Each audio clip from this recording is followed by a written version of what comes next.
Gobble, I just want to tell you this very important. You are hereby unconditionally partner.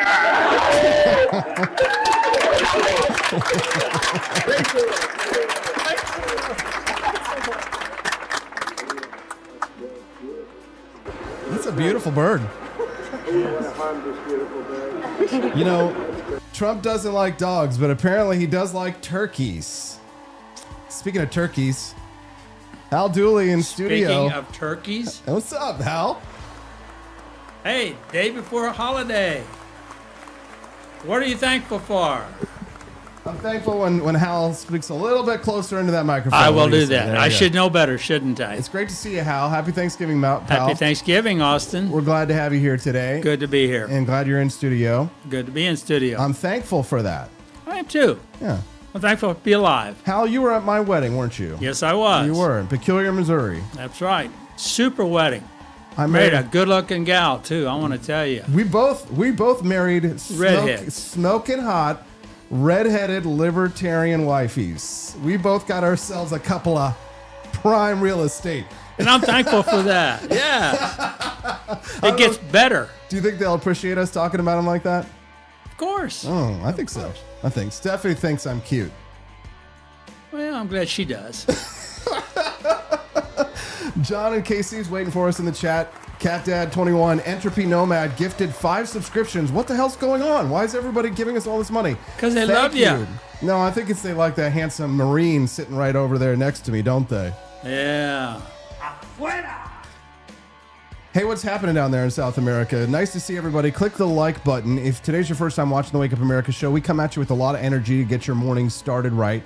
A cup of Founding Flavors coffee is the best part of waking up in this house. Why don't you guys click the follow button if today's your first time watching the Wake Up America show? Then you can come back and join me, Hal, the whole cast of characters, Monday through Friday, 7 to 9 a.m. Central Time. That's the Wake Up America show scheduled. Today, I've got an unbelievable treat for you. Not only is Hal Dulle in the house, but we are going to have a man on the show that I have waited for years to talk to, and live and in person.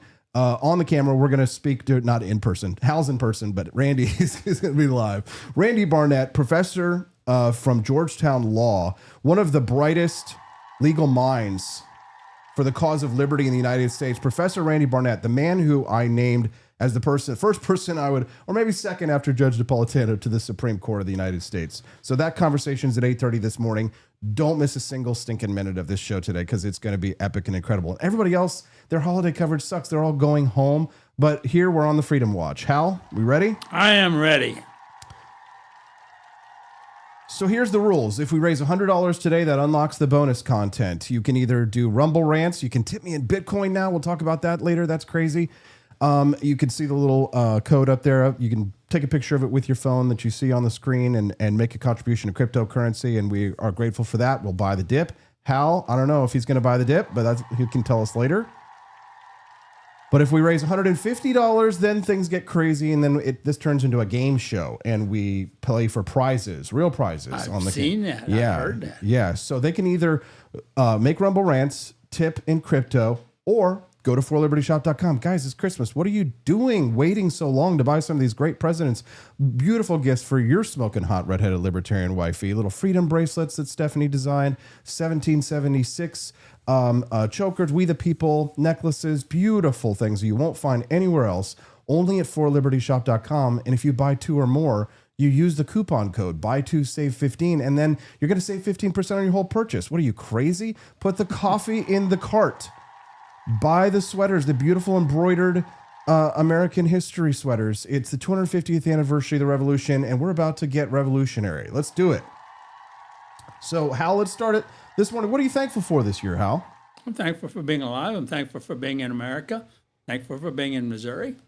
Just good health right now at my old decrepit age. Yes. What's good about being an American? This is a racist nation. We should have had land acknowledgments. You served in the military, which is the military-industrial complex that's suppressing us to pay for the Zionist-occupied government, and Benjamin Netanyahu and the Trilateral Commission and Bohemian Grove control everything, and the world is falling apart. And America sucks. Will America last? Because Trump supports the Jews, right, Hal? But I am a domestic terrorist. Yes, you are. I am a domestic, and I'm proud of being a domestic terrorist. I really am. I think King George III would have labeled George Washington a domestic terrorist as well, wouldn't he? That'd be good company. George and I would be good company. Yeah.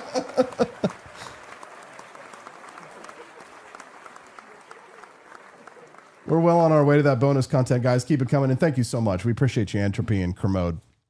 So thankful. What is it about being an American that is so great these days? That's what I'm asking you, Hal. What is it that, because you bought a house, you're boomerific, you're set up, you got your pensions, you worked for the government for a little while, you got a lot of money, you're a comfortable man, Hal. But the young people today are not so comfortable. Maybe they won't live as good a life as you lived. Maybe the generation below me, the Zoomers, that's why they're electing this Zoran Mamdani.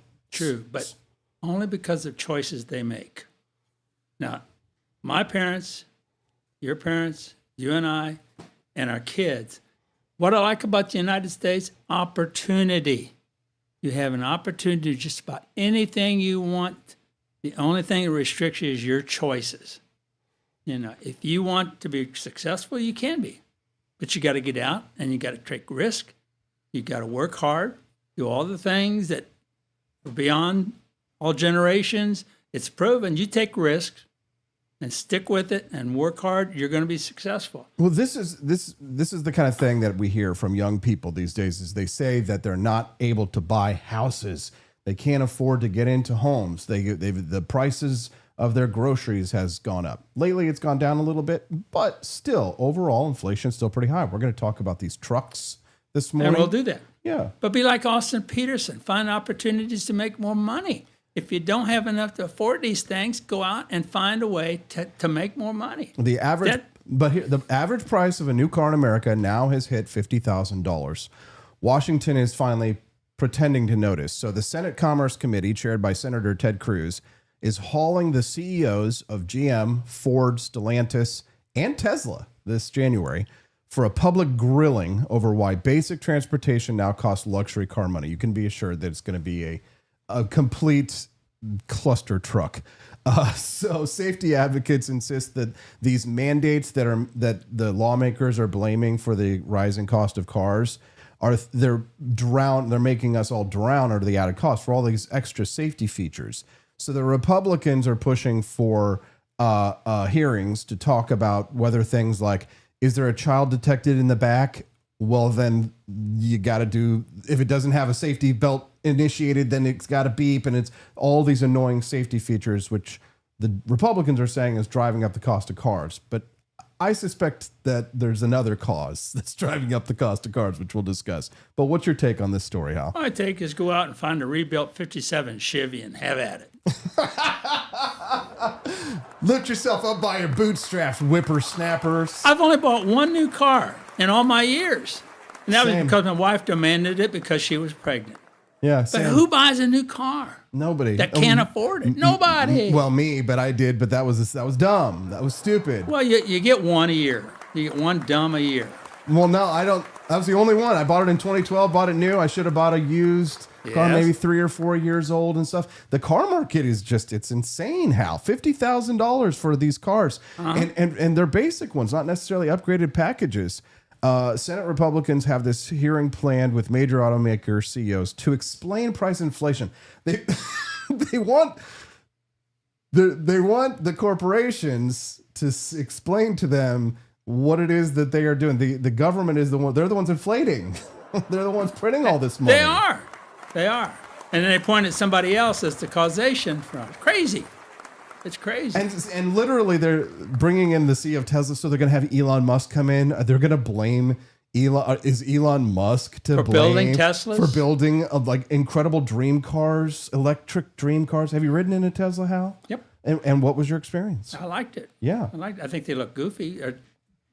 Sure, you can tell his personality has that tech forward. But what happens when they don't look goofy? What happens when they look like 57 Chevy, a pink Cadillac, or something that your generation might like a little bit more? But the future is coming, Hal. It is. So here's the question for you, which I think is an interesting question. when you get to such an advanced stage that maybe driving to the market or to your meeting or what have you maybe is a little bit tenuous or dubious, but you have a self-driving vehicle, an autonomous vehicle. You can stay at home and you can mope, or you can take the autonomous vehicle to the meeting. What will you do? Take the back roads.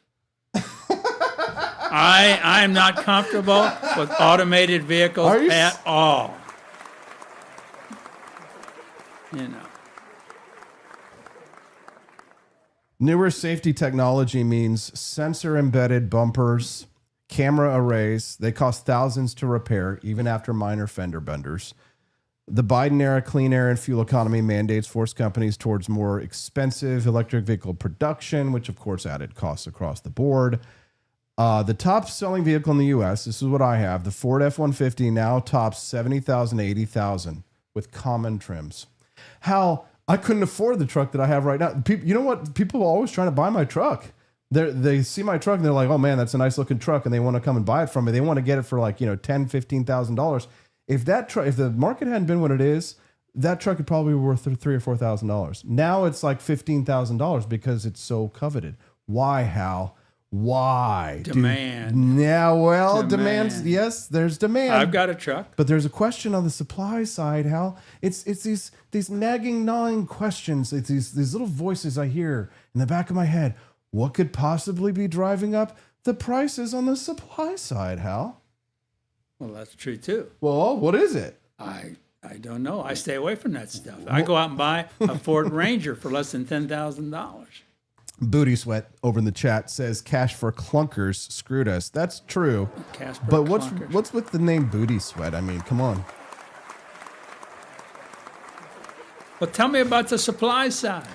Okay, well, the supply side, the chicken tax, a 25% tariff on imported light trucks dating back to the 1960s, still artificially inflates truck prices and limits competition. So the problem is, Hal, in Japan, they have these beautiful light vehicles that they're stripped down, but they're super efficient.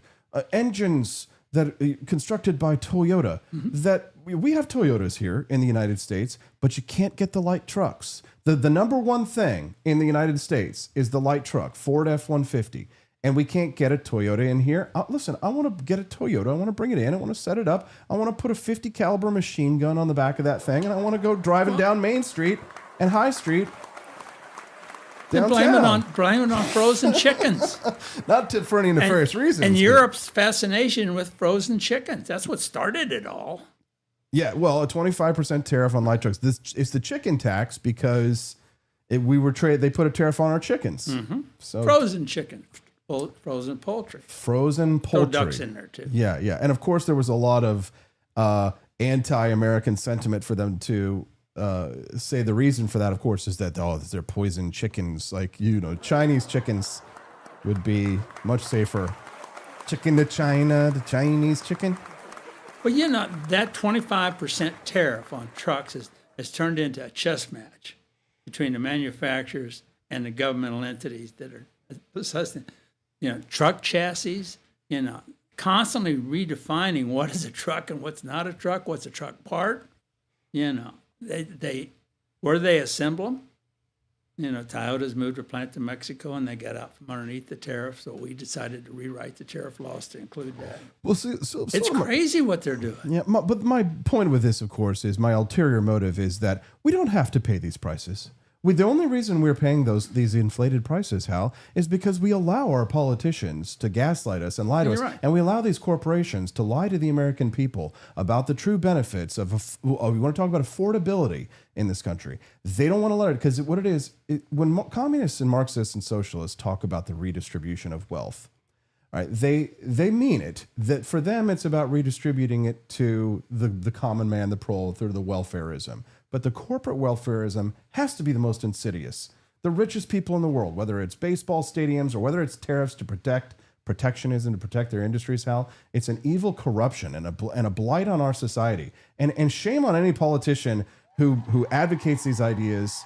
And other than like the most extreme circumstances where it's like, even Adam Smith in Wealth of Nations wrote about tariffs and said, if you're literally at war with a country, like you're not going to have trade with them. But the affordability, it's within our reach, Hal. You take the extra, what is it, $75,000 for the vehicle? The extra $25,000 that you wouldn't have paid, you would go and, for a medium truck, you'd be able to pay $50,000 or $25,000 for the car or $10,000 for a truck. But we can't because of tariffs. My research on a $52,000 truck imported into the United States, 28% is levied on tariffs and things that have absolutely nothing to do with building the truck. 28%. So let's round it off to 30% of 50,000. That's $15,000 just on what we just talked about, the 25% tariff. Plus you got port fees, you got all this little stuff that everybody taxes as you go in from wherever it's being built in Japan into Missouri. There's 28% tacked onto it. That's terrible. Yeah, and so this conversation started because of this event where these congressmen are going to grill these lawmakers, grill these CEOs of corporations, and it's all going to be a show. Because while I do think it's a good thing that they would perhaps roll back some regulations that are making certain safety features mandatory, because let's be honest, the left, they're all Ralph Naders. It's all just everything has to be regulated, controlled, everything but marijuana, which fascinatingly enough, you can't smoke cigarettes, you can't smoke weed. It's all hypocrisy all the way down. But with these electric vehicle mandates and things, as soon as we let that cat in the door, as soon as we let the camel's nose under the tent, as soon as you let Ralph Nader mandate the seatbelts, we knew what was coming next. It was going to be every little thing. You can't fart, too much carbon dioxide in the car. The mandates are being rolled back, though. The mileage requirements are being rolled back, which I'm happy to see. And we've got to get government out of our lives. We really do. I don't see how that happened anytime soon, Hal. It's unfortunate, but if you can't even read, how are you going to explain things that are counterintuitive, like dead weight loss in taxes? The problem with our society, Hal, is we've let ourselves get so dumbed down in the education department that it's like we're kind of becoming a caste society. There's the have and the have-nots, but there's the know and the know-nots. You know what I'm saying? That's true. You see them around. But the Dems propagate the haves. And we get whacked by supporting the have-nots. We'll see that in New York in the next couple of years. Very interesting. I saw a funny meme the other day. It said, and it showed two men side by side. Those who work for a living are paying for those who vote for a living. True. You know what I'm saying? Like I think it was a de Tocqueville quote. It could have been a fake quote, but still rings true. When you let people vote themselves out of the treasury, it becomes a public trough. Well, send me my welfare check. I'll vote for anybody. Well, I mean, that's what's happening. Your $2,000. Do you want your tariff rebate check? Your $2,000, Hal? Keep the money. Well, really. I'll go back and say it. If you want something, go out and work and earn it and pay for it. Yeah, well, the thing is that we live in such a cushy time. We live in the soft times, Hal, to some extent.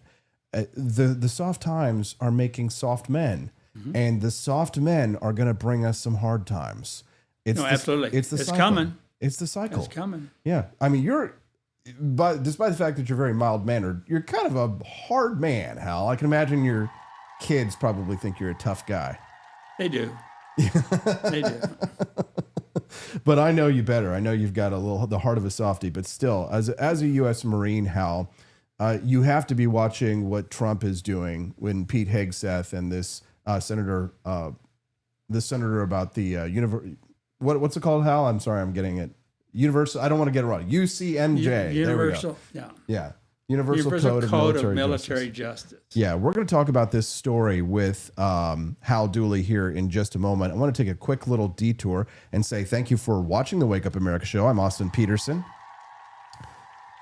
Steph793 says Trump is a jerk for going after Massie. We are going to discuss that today. I've got the professor, Georgetown law, Randy Barnett. Professor Barnett's going to talk to us a little bit about that. And we're going to talk about the news, but we're also just going to get kind of philosophical there for a few minutes at the end of the show to discuss a theory of the second best. If you can't have the one thing that you want, Hal, more than anything, the one thing that you're trying to go for in politics, what do you go for? If you can't have your ideal, what do you go for? If you need to get something done and you want to get a little bit at least of where you what compromise, like we did in the old days. No. Yes. Half a loaf is better than none at all. So Professor Randy Barnett is going to talk about why people like us, people like me, libertarians, need to have a theory of the second best, of how to get to some sort of compromise somehow to get something that we want rather than nothing. And goals should be incremental, just like a football game. You start on the 20-yard line. Your goal is to get to the other goal line.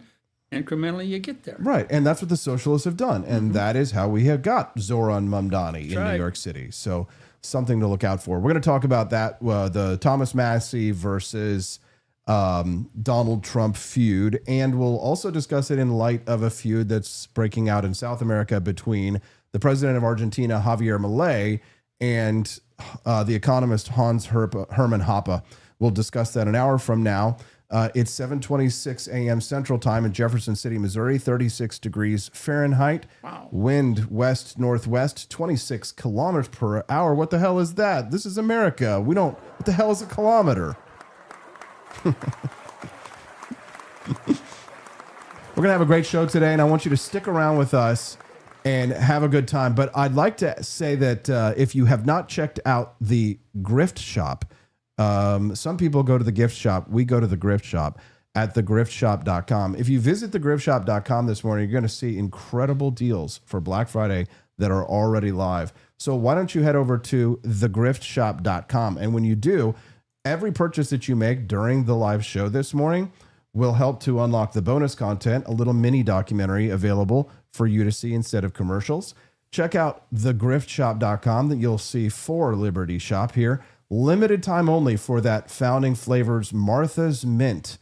Delicious and not too sweet and doesn't have any strange chemical tastes. It's very natural, very light, very delicious at thegriftshop.com. The Jeffersonian Java House, since people freaking love this coffee. We sell so much Jeffersonian Java that we ought to buy a plant and just roast our beans here. Jeffersonian Java Founding Flavors Coffee is the all-time #1 best-selling product at For Liberty Shop. And if you notice, the holiday season is here. Let's spread some cheer.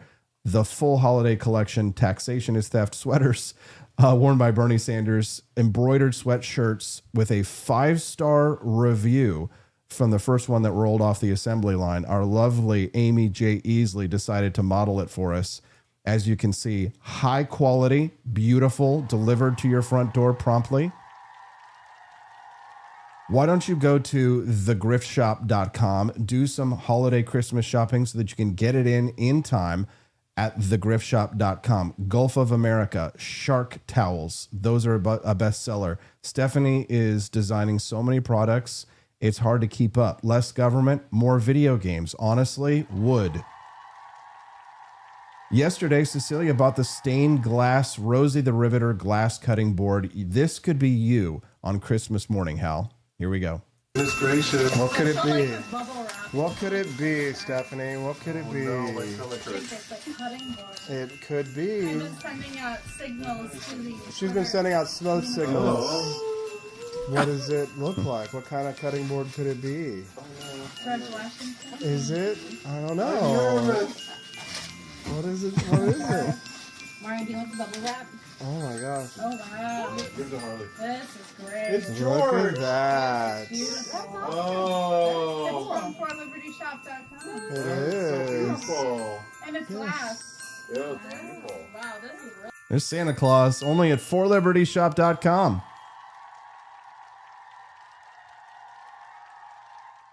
Amy's in the chat. She says we need to stop showing that pic. Whoops. I thought she looked fine. Steph, she can't wait to talk about the Ron Paul, Thomas Massie, Rand Paul, Donald Trump feud. Trump didn't get Rand elected either, like he keeps claiming Ron Paul is his dad. Very true, Steph, and we will talk about that later. Entropy Nomad has one of those cutting boards. It's an art piece. Thank you. Yes, we are very delighted to be able to offer you such high quality products, and we hope that you will go shopping this morning and unlock that bonus content or drop some Rumble rants. We appreciate you guys. Next topic.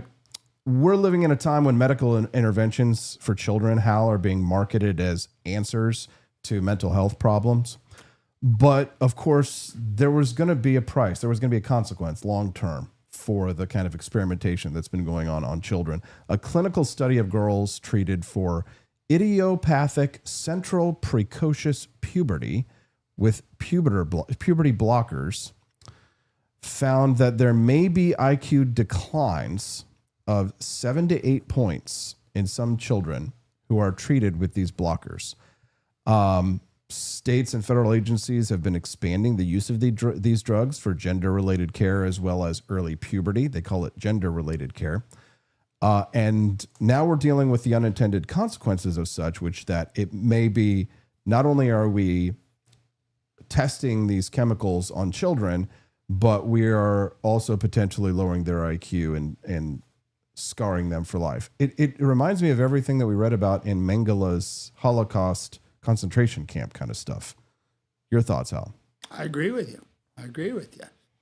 You know, a lot of these mind-altering drugs do lower your IQ.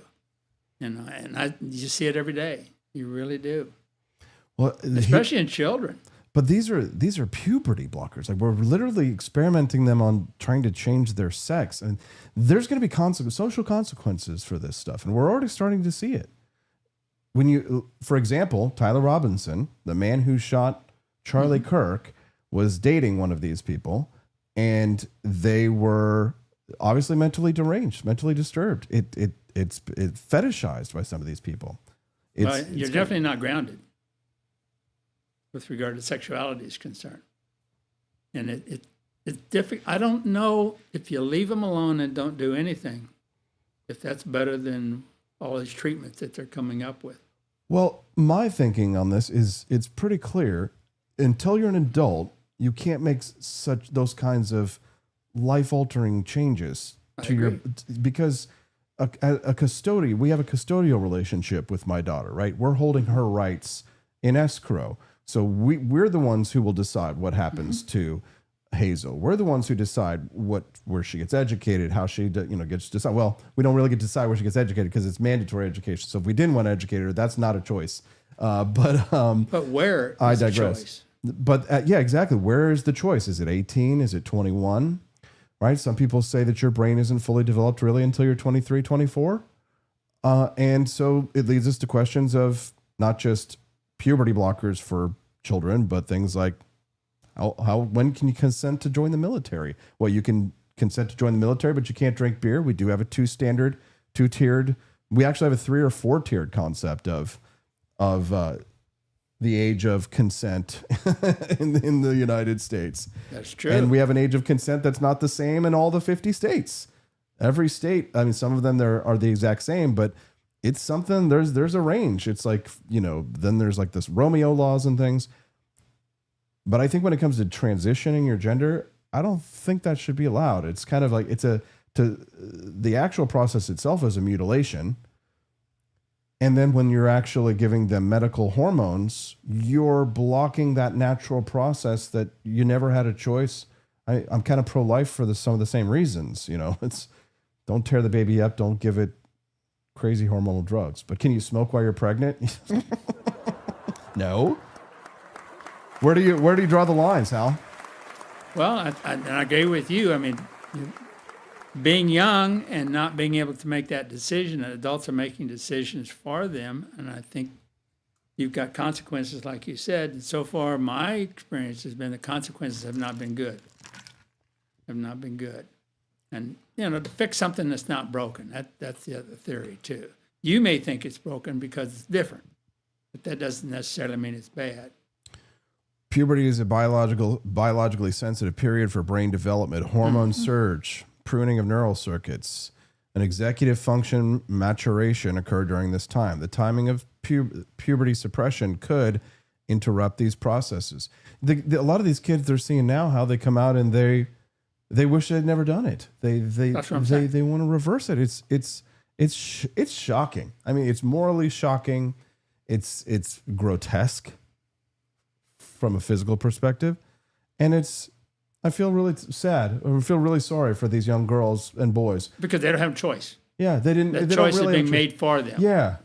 It's kind of like these kooky cockamamie doctors involved with this stuff. It's. And I wonder about the doctor. I wonder where their mindset It's kind of like the is. abortion doctors. Did you ever see that video that abortion doctor came out of the clinic one day and was like getting in this guy's face, like I love it. I love my job. He was getting in that pro-life activist face. It was just kind of like, from the pit of back to the pit of hell, demon. You know what I'm saying? Like, get out of here. Not good. Not a good mindset at all.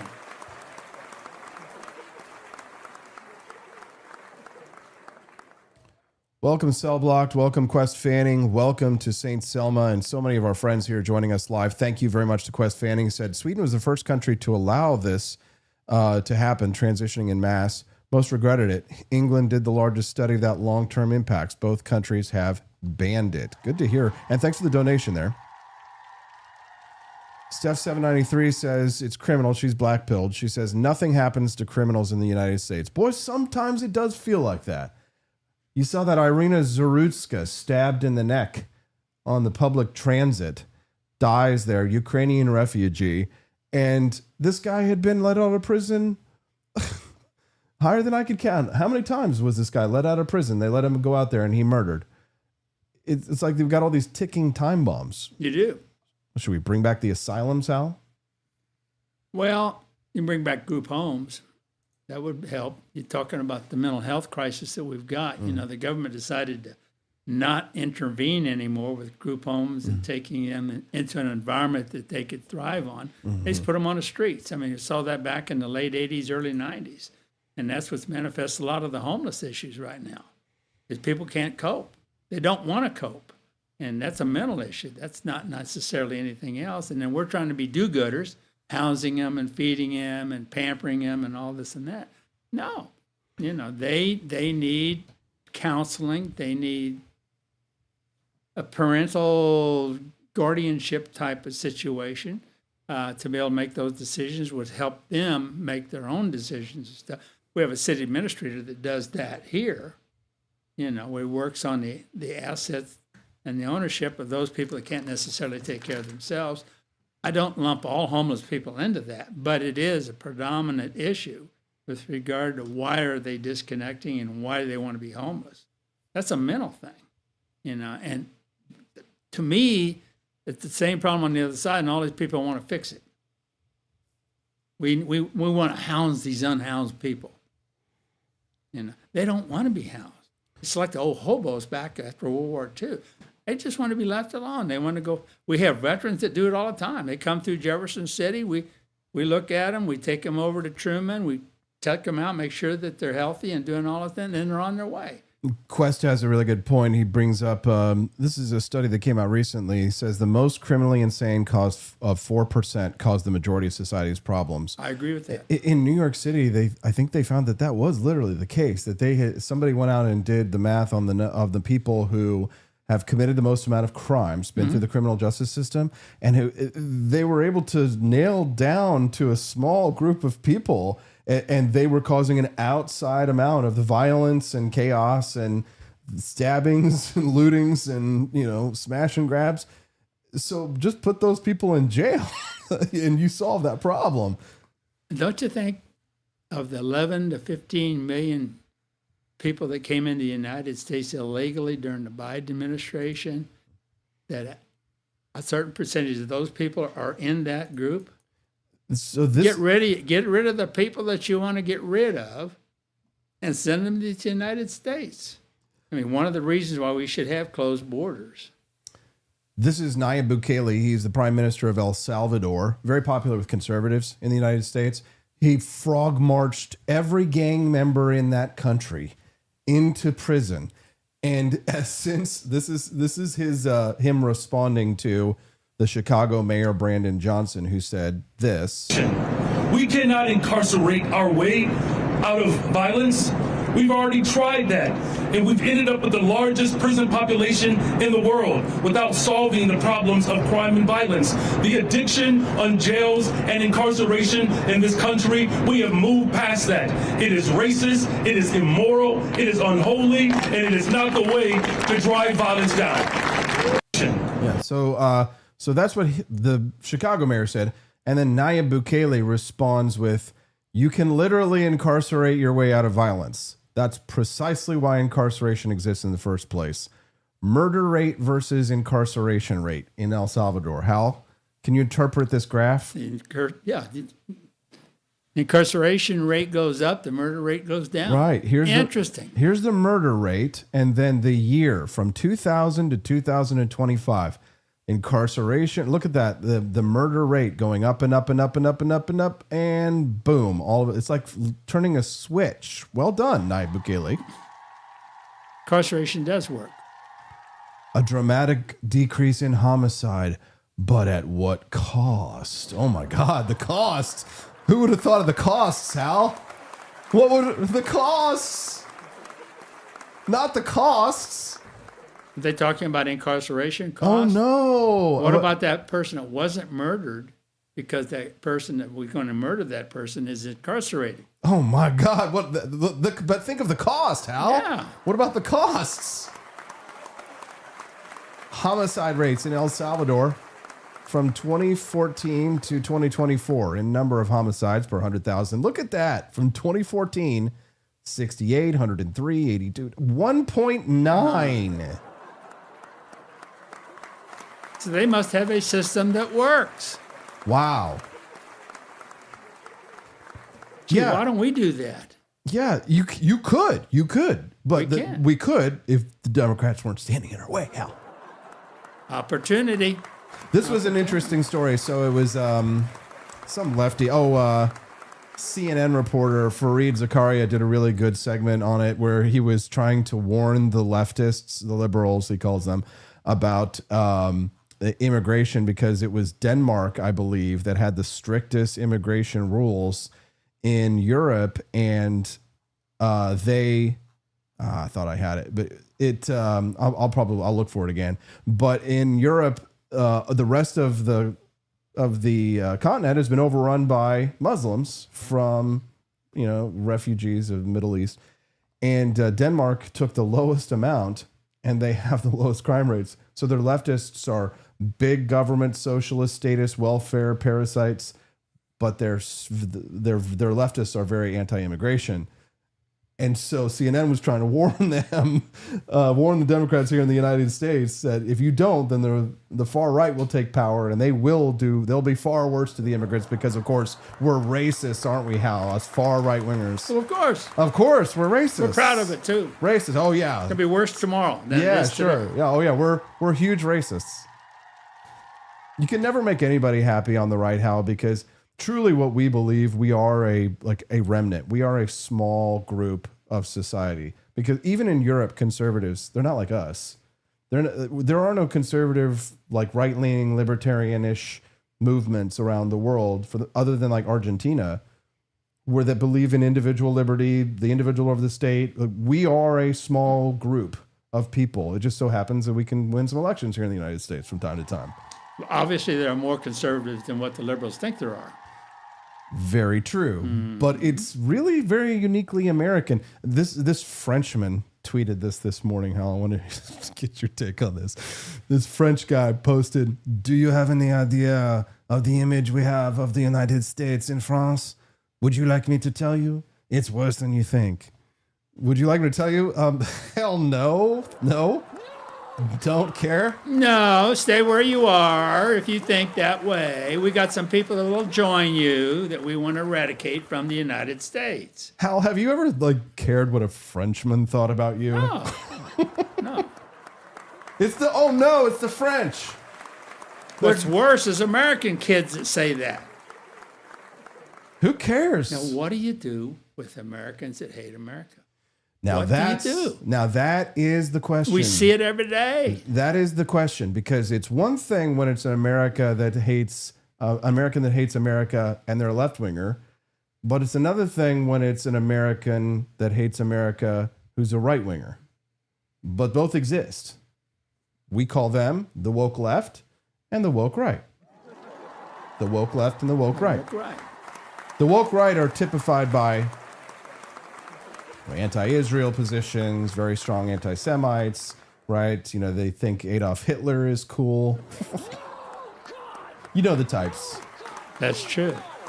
Every once in a while you go to the flea market and you see like their collection from an estate from some guy who died, and it's like, oh my God, that's a lot of stuff from Hermann Goering's private stash. Gary. You've seen it. Well, and the other thing that bothers me is the wolf in sheep's clothing. Is those people that preserve to be conservative yet take advantage of the liberals and take advantage of those that provide us with good things. Can you think of an example? Well, a lot of our Republican senators in Congress is sort of that way. I think President Trump discovered that the first time he was elected, that not all Republicans in Congress were part of his team, that they were sort of working against him. And that's manifested itself. And he still has those type. I don't know what happened to Green. What did she Marjorie do? Taylor Greene? Yeah, what happened there? Oh my God, it's such a huge story. Was that puberty blockers way back when, and now it's starting to manifest itself now in adulthood? I mean, I'm trying to figure that out. We are nothing if not entertaining on the Wake Up America show. You love to see that we're halfway on the way to unlocking our bonus content. Steph793 says, black-pilled or facing reality? Great question. We'll let you be the decider on that one.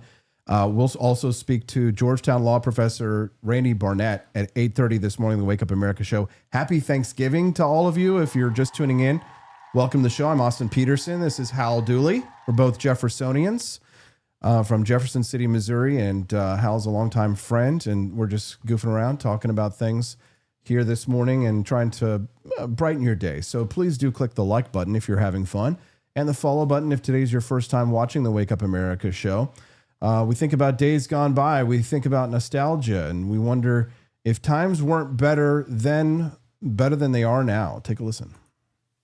My generation is all feeling nostalgic. I don't know about you, but you probably look back on Elvis and We do. We Marilyn definitely- Monroe the same way that people like us look back on Ralph Macchio and the Karate Kid. Well, the older you get, the good old days come into focus. Yeah, A you start 57 Chevy will solve a lot of problems. maybe in the ladies department. You don't want a 57 Chevy? You don't like to drive a 57 Chevy? I wouldn't. Well, honestly, you know what? You would be cool in a 57 Chevy. You You know dress what? the part. You act the part. I'm going to be honest. I would probably not go for the 57 Chevy, and I'll tell you why. Just because those old cars are hard to drive, man. They're just, you see, that's a pain you're in the wuss. ass. See, you guys are Yeah. wusses today. Yeah. Muscle up a little bit. gotta, like- I thought you did that. I thought you went through the Ching, buffing ching, stage. ching, all that stuff. No. The reason I bring this up is because the old days, it reminds me of when airline travel was better even than it is today. When I was a kid, because this is the transportation secretary, Duffy. He came out with a statement saying that people should, Transportation Secretary Duffy has a message for Americans. Stop wearing pajamas on planes. He says, let's try not to wear slippers and pajamas as we come to the airport. And people are really mad at him over this. But yeah, when I was a kid, if you were on standby, especially you wanted to be on TWA before it went belly up, you could not get on standby if you were wearing shorts. You had to dress a little bit nicer to Yes, you did. to get You on a had to plane. dress up. Yeah. You had to dress up. And they do wear pajamas. And I can see that. But at least he's not racist. Duffy's not racist. At least we don't have a racist transportation system anymore. Well, thank God for that. Yes. That's one thing we're thankful for tomorrow. But Hal, let's try not to wear slippers and pajamas as we come to the airport. I don't know if have you flown recently? Have you gotten on a plane? Oh, yeah. Yeah. Yeah, I see it all the time. What do you wear to the airport? What I wear to the airport? Slacks. Yeah. And a button, collared shirt. Well, that's a classy guy. Yeah. Well, it's a- back in the day when I was in the Marine Corps, back in the 60s, we used to go up to LAX. and just watch because everybody dressed up. Yeah. That was one of our favorite pastimes. I mean, no matter what, I always kind of like look hot. So even if it's not to the nines, even if I'm like, I never like pajama pant bottom, or I'm never wearing like slippers or something like that, right? I always have like I'll wear like my Adidas, some kind of comfortable, loose fitting clothing. Yeah, and that's understandable. yeah. I But think you don't wear stretch pants with shower thongs. Well, no, but I appreciate sometimes those who do, and sometimes I don't appreciate those who do. And the heifers wear that, and I don't like that at all. No! Oh, that's embarrassing to me. I have to look the other way. But sometimes you want to look, but then you can't. This is what he said. Let's try not to wear slippers and pajamas as we come to the airport. People exploded. This guy, 3-year letterman, said this document says I can wear whatever the F I want. That's the Constitution down there. I don't think that's true. PB says, I definitely wear sweatpants. My comfort is top priority. I definitely don't wear sweatpants, but I do wear like Adidas pants. Right? I do wear like track pants, Right. kind of a thing. Something that's, respectable They're enough. dressy. They're not dressy, but they're just, it's like a jogger's uniform to some extent, but it looks decent. Not what I'm wearing down below now, but I wouldn't wear these on a plane. But I look the other way. yeah, I'm glad you to see this. These 80s boy shorts that we've been wearing these days. You know how they are, the little booty shorts. I got a booty, and I don't have to wear pants if I don't want to. You can't. Can you see my pants? Look at that. No, you can't. And you got your space shirt on today. The little white specks that Yeah. you see, those are actually little spacemen Yeah, they're- floating around on his shirt. Yeah, and we got the planets. You've got the planet, got Saturn on there. Yeah, that little orange thing, I like this that's shirt. a Saturn. This is one of my Well, favorites. I'm not saying you don't like it. Sort of a body shirt, too. Yeah, this would look. I could wear this on a plane and feel comfortable. I mean, you right? could almost fall into being in a muscle shirt. Well, you know what? And showing them muscles that you've got. If you even noticed, I've got some freaking muscles these Well, days, and you worked man. at I've that, been- didn't you? You didn't. Dude, I've been busting my ass this year. Just to look good next to your wife. That's all it is. Isn't that? Yeah, of course. Yeah, you got to keep up with her. Yeah, nobody else cares what I look like. I've definitely got a little bit of a dad bod down below, though. You know what I'm saying? Little in the middle, but I got much back. Can I ask a quick question and go off subject? Yeah, go ahead, do it. Are we podcasting tomorrow? Do we do a Tomorrow's holiday Thursday. schedule? No, we don't. Okay. Well, we do a holiday schedule, so we'll take off tomorrow, the Okay. Thursday, and then we'll be back on Friday because Black Friday is like the big day, right? We got to do the sales and we got to deal with customers. We just got to like bust because retail, as you know, is a killer, and this is the biggest. We're hoping it's going to be the biggest day for us for the year. Because I don't want tomorrow morning. I don't want people to jump up at 0700 and wait for you to come on, and you're not there. No, we could do a replay. That causes a lot of mental anguish. It does. We could do a replay. We could record the show and replay it tomorrow, Yeah, you like it's could. live, and put up a little thing recorded yesterday for people who want to tune in and hang out. Maybe it'll work. Maybe it won't. We'll give it a shot. But just curious, how were you thinking about coming in here a little more often and hanging out with us? Because Only if I'm invited. well, you are invited. You know, I mean, coming through the door here, you know, you got armament here. I mean, you got more weapons than the armories do. Very true. You know, and or have your wife jump me. Oh, and I mean in a bad way. I'm talking about a bad way. You don't want to mess with Steffi. And I know because she has all those moves that you don't like that crack bones. And she does. Yeah. She does, and I'm excited because I took over as the karate instructor. Oh, I did not know that. You didn't know this? No. So here in Jefferson City, the Parks and Rec, the Link does a Wednesday night karate class. And I was taking it for a couple of years. And then the sensei moved on and they asked me to step in as the teacher. So I'm now Jefferson City's karate sensei. So bow to your sensei. Congratulations. Well, thank you. You probably make a good one. I have to come watch you sometime. Yeah. Observe. Yeah, come on. Wednesday nights, the kids' class is packed and it's a lot of fun. It's funny because these little kids, Pied Piper. they were so scared of me at first. They were very, very Well, I can nervous. see why. Well, Sensei's got big muscles. At that time, I had a scary mustache, but and now it's so thrilling because I go in and they're not like perfect, but they just really have, some of them conquered their fears and they have stepped up and they're getting stronger. And part of that is just natural youth at that age. So they're ranging age from 4 to like 12, 13. But it's just fascinating to watch so many of them who were just kind of silly, and now they're like disciplined, trained, and I did that, and it feels really good. It's very rewarding. You think some of these kids have a self-esteem problem? Oh my God, yes. And that's something we need to focus on and work on. Yeah, for sure. The emotional status of children is something that probably is not talked about enough in ways where you can have an open conversation. I really feel as if there really isn't enough of a good, strong, healthy masculine presence in young people's lives. I was just going to say that. I agree, especially nurturing. I mean, that's a talent, and that's something that needs to be done. Yeah, and I'm. This is not to blame men or women for that, for whatever reason. It's just a simple, straight fact that I do think that these young people, they don't have enough male teachers to get that vibe. And I'm not even like the most like roided out, bearded, like let's rip each other's heads off. You're not. Right. But like, I whip them into shape. Right. I don't give them discipline. I don't let them talk. Right. I correct them. I push them physically to challenge themselves.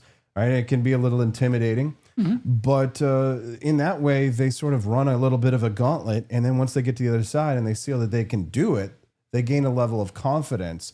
You can see it in their eyes. They go from I can't to I can. I'm stronger than I think. I'm stronger than I thought I was. It creates structure. It creates structure. You don't have to go in the military to get that, but it does help quite a bit. But the family, the matriarch and the patriarch, that's a responsibility you have to provide that structure, that leadership, that self-awareness. And that's why the family itself, that nuclear family, is so important. It becomes a structure, a basis, the foundation of a healthy society. And how we treat our families and how a society operates with the family unit, family structure, says a lot about that society. It says a lot about its structure. Well, and it's sort of that hidden gem of self-awareness that basically, if you're conservative or you're libertarian and say, I can do this without my brother government taking care of me. I can handle this. I can do these things. I can take risks. I can be responsible. I can be successful. Nobody wants to be successful anymore because it's too much work. Oh, yeah. I was watching Kevin O'Leary last night, the Shark Tank guy. He was talking about being an entrepreneur. Stephanie and I, we watch these motivational videos to try and keep us on track. Stephanie doesn't need to be motivated. Oh, well, we all do. Everybody needs a little bit of motivation from time. Well, it's true, but you never run a business. They don't teach you how to run a business. We didn't go to Harvard Business School. That's true. There are some educational values. Yeah, but I really liked what Kevin O'Leary had to say in this. He talks about the entrepreneur, and then he kind of compares them to a consultant class. Let's watch this and react to it, Hal. I think you'll like this. Who should not be an entrepreneur, and when do you know when to give up? About 2/3 of America should not be entrepreneurs. And the reason you would know that is you're unable to make the first step. If you don't have the ability to take risk, you'll never be a successful entrepreneur. Because I'll give you an example. In great business schools, I teach practically all of them. Almost half the class become consultants. They don't have the guts. Because think about a consultant. They never make any decisions of consequence. You get paid a lot. It's great. If you go to the top of your consulting firm, maybe you make $3-4 million a year. That's great. Can't complain about that. But every decision you make is just a consultation, so that an executive who actually makes decisions, who's a real entrepreneur, can say yes or no to that idea. You're just making decisions of no consequence whatsoever. And the reason I don't hire consultants is after 2 years, they get that virus. They're just generating opinions. They're not doing anything. And I don't. Hal, aren't you a consultant? Well, now we're sitting here podcasting, Austin. I'm an entrepreneur, by the way. Well, I am too, to a certain extent. We just went through that in the broadcasting arena, and we still have friends in the broadcasting arena that have to go see the consultants 2 or 3 times a week. I remember having to go for meet them to tell you how to talk, how to ID the radio station. Yep. What I do isn't good enough. It's got to be done differently for a different demographic. And you and I do not exist with regard to demographics of the radio. 17 to 34, and I'm a little bit over 34, so they don't give a damn about me, even though I've got more money than a typical 17 to 34. I think that's a mistake for it's sure. It's crazy, but that's a consultant. How much money do you think the radio companies pay all these consultants to give them bad advice. And you're on the air. You're the talent. Yeah. You're the talent. Well, the talent knows the audience. The talent, or should know the audience. And you're talking to the audience constantly about Yes, it. And exactly. feedback. Yeah. Feedback. Drew Van Ruckle says consultants rise up. Nope, not today. Not today. But you can be a consultant and an entrepreneur if you own the consultancy, if you own the business. Me, the consultants are our listeners. You people that are listening right now, and you take the time to comment on what we're doing or not doing, that changes how we do things and how we do business. You know, if they say Hal sucks, Hal's going to change his attitude toward things. Right, but the risk that you take when you open up the LLC, Absolutely. right? When you start to sign the front of checks and not the back of checks, that's when the weight of the world really does fall on your shoulders. That's why Ayn Rand wrote Atlas Shrugged with the concept of Atlas holding the globe over his head, because heavy is the head that wears the crown. I speak to a lot of people about policy. They talk about small business. They talk about entrepreneurship. They're there to, support small business by doing such a policy, this and that, et cetera, et cetera. And quite frequently, Hal, it's people who have never started a business. People who have really strong, it's hard to take seriously people who have strong opinions on what it is that you do if they've never engaged in it. And here he is, says, entrepreneurship is wrong probably for 2/3 of society. Probably true. Probably most people aren't, capable of taking that level of responsibility upon themselves, because you're talking about, if you're an executive, say you got a business, say you got 10 or 15 guys, you get sick and you're out and you're leading the team and everybody's looking to you at point man and you don't have a proper lieutenant, it all falls apart. It all comes to you, the paychecks. What he's saying is you may have a good idea, a good concept, but you probably lack the wherewithal to see it through. And that's where he continues. And that's what. Well, let's continue there. Okay. I think he does make that point. Mean to insult consultants. I would just never hire them. And so if you really, jump off and become a consultant, you're going into a life of mediocrity. And I'm trying to define the difference between that life of mediocrity and one where that same graduate says, I'm going to take a chance. I'm 28 years old. I don't have a family yet. I'm going to start a business. I don't know if it's going to work or not, but I have the ability to just take that risk, not seeing what's on the other side of the chasm. And I'm going to forego a salary of $200,000 a year because I want something more. Yeah. Those are the people who become free one day because they make $5 million in a day because they're entrepreneurs. And that consultant that you use, they're back enjoying their lives, but in a sea of mediocrity. Do you think you're born like that, though? Because it seems as though there is a personality type that's more prone to becoming an entrepreneur who really pushes back against rules, against authority, and they want to take a different path. I don't know if you're born that way. I think you have events that occur in your life that are jolting to you. And every entrepreneur I talk to that's been successful has that defining moment where they say, oh, I remember this moment in my life, and I remember what happened to me, and it just changed my direction. It's like a meteorite in space. Knock it off course a fraction of an inch.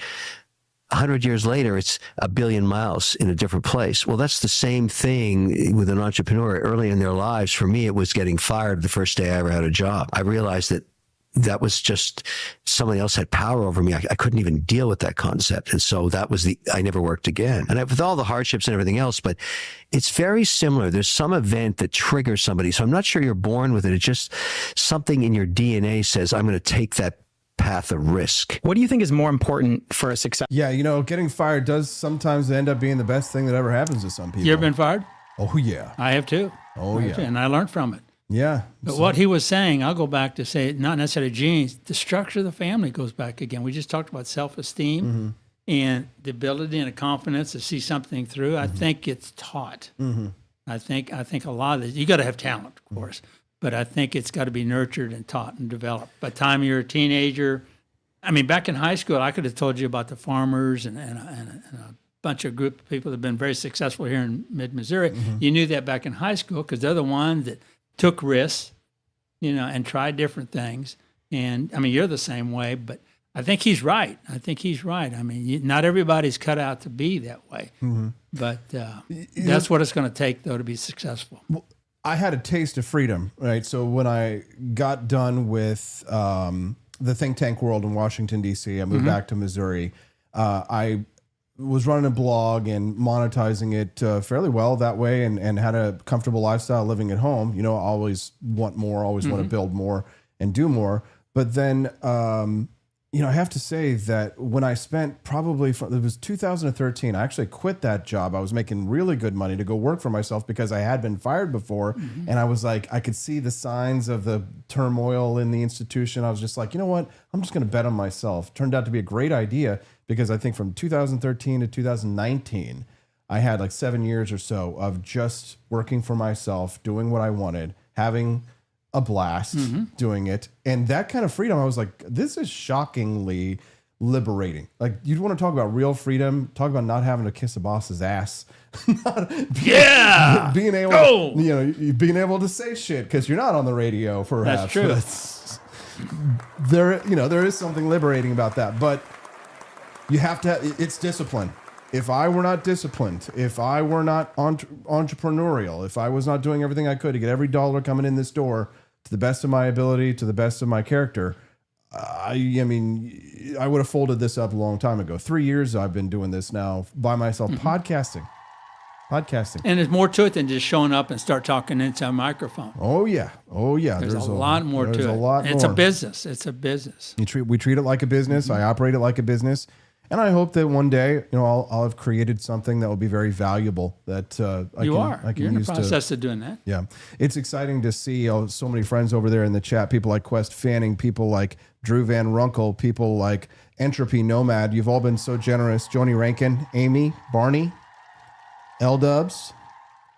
Don't forget to click that like button if you guys haven't already and follow. We've got a great interview coming up at 8:30 a.m. We're going to have Professor Randy Barnett from Georgetown Law talking about his theory of the second best in the fight between Thomas Massie and Donald Trump. And we'll compare it to a similar battle happening overseas in South America, where Javier Milei is at war with Hans Hermann Hoppe. It's sort of an analog to the story here in the United States. So we'll talk about that this morning with the professor of law, Georgetown, Randy Barnett. He wrote the Our Republican Constitution book, highly recommended. I'm joined in studio this morning by Hal Dulle, a fellow Jefferson Citian.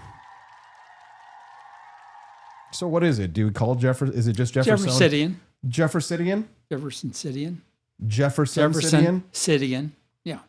Not Jeffersonian. Well, there's some people that say Jeffersonian. Are there people who say Jeffersonian? Oh, they say everything. Okay. So. Yeah, the big thing I don't like is Jeff City. You don't like Jeff City? I like Jefferson City. I don't like Jeff City. Why not Jeff City? Because why shorten it? Because Jefferson City is, you know, more than most people like to say. We like an economy of words. What's wrong? I've got, you know, good. Jefferson, BB for Liberty says, I like Jeffersonian myself. I like Jeffersonian. Jeffersonian's not bad. Not bad. Because it implies a philosophy as well as... There used to be a nightclub here, Super Place. Really? Oh, yeah. Knock down, drag out every night. There was a nightclub in called the Jeffersonian on Missouri Boulevard. All you people that grew up in Jefferson City, you remember the old Jeffersonian? Arnold Bailey? Oh, yeah. What?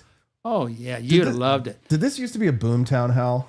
Well, sort of. Yeah, well, right after World War II. Come on. Yeah. What happened? What happened? Yeah. You had a bunch of soldiers that came home and developed businesses and raised families. But I mean, what happened since then? How come it's no longer? How come there's we got softies because everything's soft. You don't have any wars. You don't have any famine. You don't have any of that kind of stuff. So people don't want to party here in Jefferson City? This is the world of entitlement today. Yeah.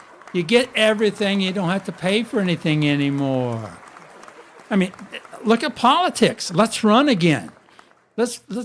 Hey, we could be the mayor of Jefferson City. Just promise them everything. God, hey, no. We're going to get you a new viaduct. We're going to get you a new downtown. Plus, we're going to get rid of all the taxes. Somebody called me and was like, hey, would you be interested in running for that Rudy Veit seat? And I was just like... Austin Peterson for everything.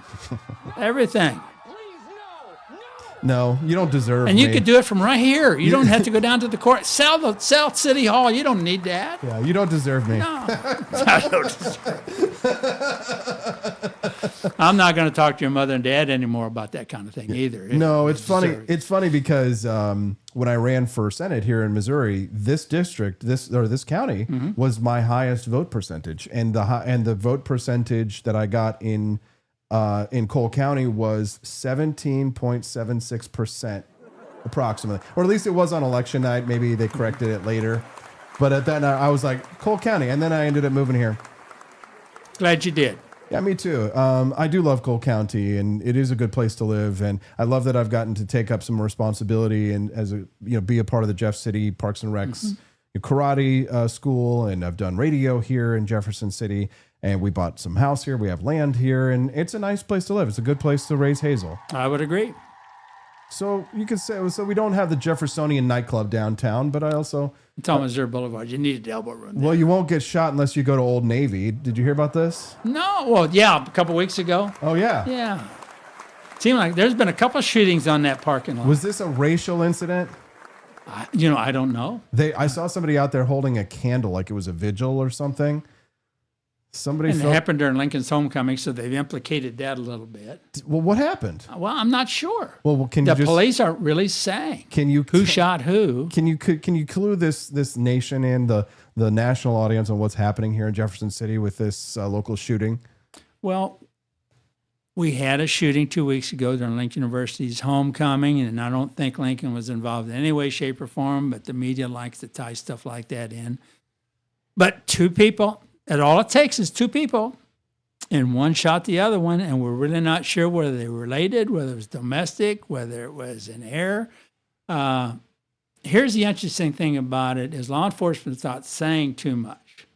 Now, the NAACP, because I think it was African Americans that were involved, have said, we need full disclosure. We need transparency. Well, if Austin and I get into it out in his front yard and I shoot him, we don't know whether that was self-defense or whether that was felonious assault or whether that was just out-and-out murder. And you investigate those things and try to determine the facts before you charge somebody. And we've got a citizenry says, we need to know who shot who and put that person in jail. And, let's let the law enforcement do their job and get the facts before we do judgment. We spend a lot of time doing a lot of judgment before we get the facts. Seems like that's the way of life anymore. Is anything you say is a fact. And it doesn't Old make Navy store in Jefferson City opened today after a deadly shooting took place in the parking lot outside of the store last night. Thanks for joining us at 10. I'm Olivia Hayes. Nia has the night off. We brought this to you as breaking news last night after Jefferson City police say a disturbance turned into a shooting, leaving one person dead. Our ABC 17's Effany Andre joins us live in Jefferson City tonight. Effany, you were the only reporter on scene last night and have continued to follow this throughout the evening. What more have you learned? Olivia, I was here last night, and behind me, these windows were completely shattered. Since then, they have been replaced with wooden panels and painted Old Navy blue. I spoke to the freelance. What did she say? Old Navy blue. Can you imagine having your death you're dead, and then afterwards they say, and the glass was shattered and repainted in Old Navy blue. Why do reporters have to talk like that? Because they're uneducated. God damn. Hal Dulle here in studio with us on the Wake Up America show. Keep those Rumble rants flowing, guys. We want to hit $100 raised today, or go shopping at forlibertyshop.com. Help to unlock that bonus content. Professor Randy Barnett will be here in about 20 minutes. So when we go to Randy, we go to commercials, but let's not watch commercials. Let's watch the bonus content instead. Wow. Drop those Rumble rants. Give us a little turkey Thanksgiving. Put a little turkey in our Thanksgiving. I got a turkey in studio here. Hal Dulle in the United States Marine Corps. 1, 2, 3, 4. Semper Fi, Marine. Semper Fi, brother. 250 years, man. It's been a good run. I just ordered a new ball cap because you don't have any 250-year-old Marine ball caps on your. You know what? You should have just asked. We could have made that for Hey, you. I'm suggesting it now. I mean, we still got the entire year left. Stephanie and I have been talking about that too. We got to get a lot more of the kind of old fogey style hats. A baseball cap is an old fogey style cap. No. Your fedora's up here. That's old fogey. That's all. That's old fogey That's stuff. Havana, baby. Cuba Havana, all the way. 57 Chevy. That is very 57. You would wear something like that. Well, if you were, would too, but you got everything but the 57 Chevy. Yeah, true. I don't want the 57 Chevy. I'd rather have a Tesla. You have a go-kart. You need a souped-up go-kart. No. Hal Dulle, we're glad to have you here in studio here with us today. We've been talking about a range of topics. We've been talking about what we're thankful for. Happy Thanksgiving. Do you expect that the 250th anniversary next year is going to be one of national togetherness, or will we still be at each other's throats, Hal? I think we'll be at each other's throats. Isn't it sad that we can't spend 1 year, 1 4th of July and have like a kumbaya just like for a brief period? It feels like almost two different countries sometimes. Well, we probably got 600 million individuals in this country. You know, it used to be a community, the sense of community, sense of family. You don't have that anymore. You got too many people, and you see it every day, whether it's driving or walking down the aisles of Walmart. Nobody thinks of anybody else anymore, and it's getting worse. It really is. And it's hard to be a great country if we don't have unity and consideration for others, and we're not headed in that direction, I don't think. What are your observations? I've never felt more patriotic, damn it. Well, I love this country. But what do you mean by being patriotic, though? You can love the country, but where does it go from there? You don't have to love your government to love your country, but I think say that. but I think that a system that we have created of government Is good. It's not that it's good. It's bad, but it's just better than all the others. It's just what it is. That's the American system. Capitalism is a terrible economic system, except for every other economic system that's ever been invented. No offense, but it sounds like some fucking commie gobbledygook. You would play that. You would play that. It's only as good as the people that are in it and make it work. See, we have the opportunity to be crooked. We have an opportunity to take advantage of weaker people. And that's what you don't like about it. I don't like the fact that the weak prey on the strong. Right. In this society, yes.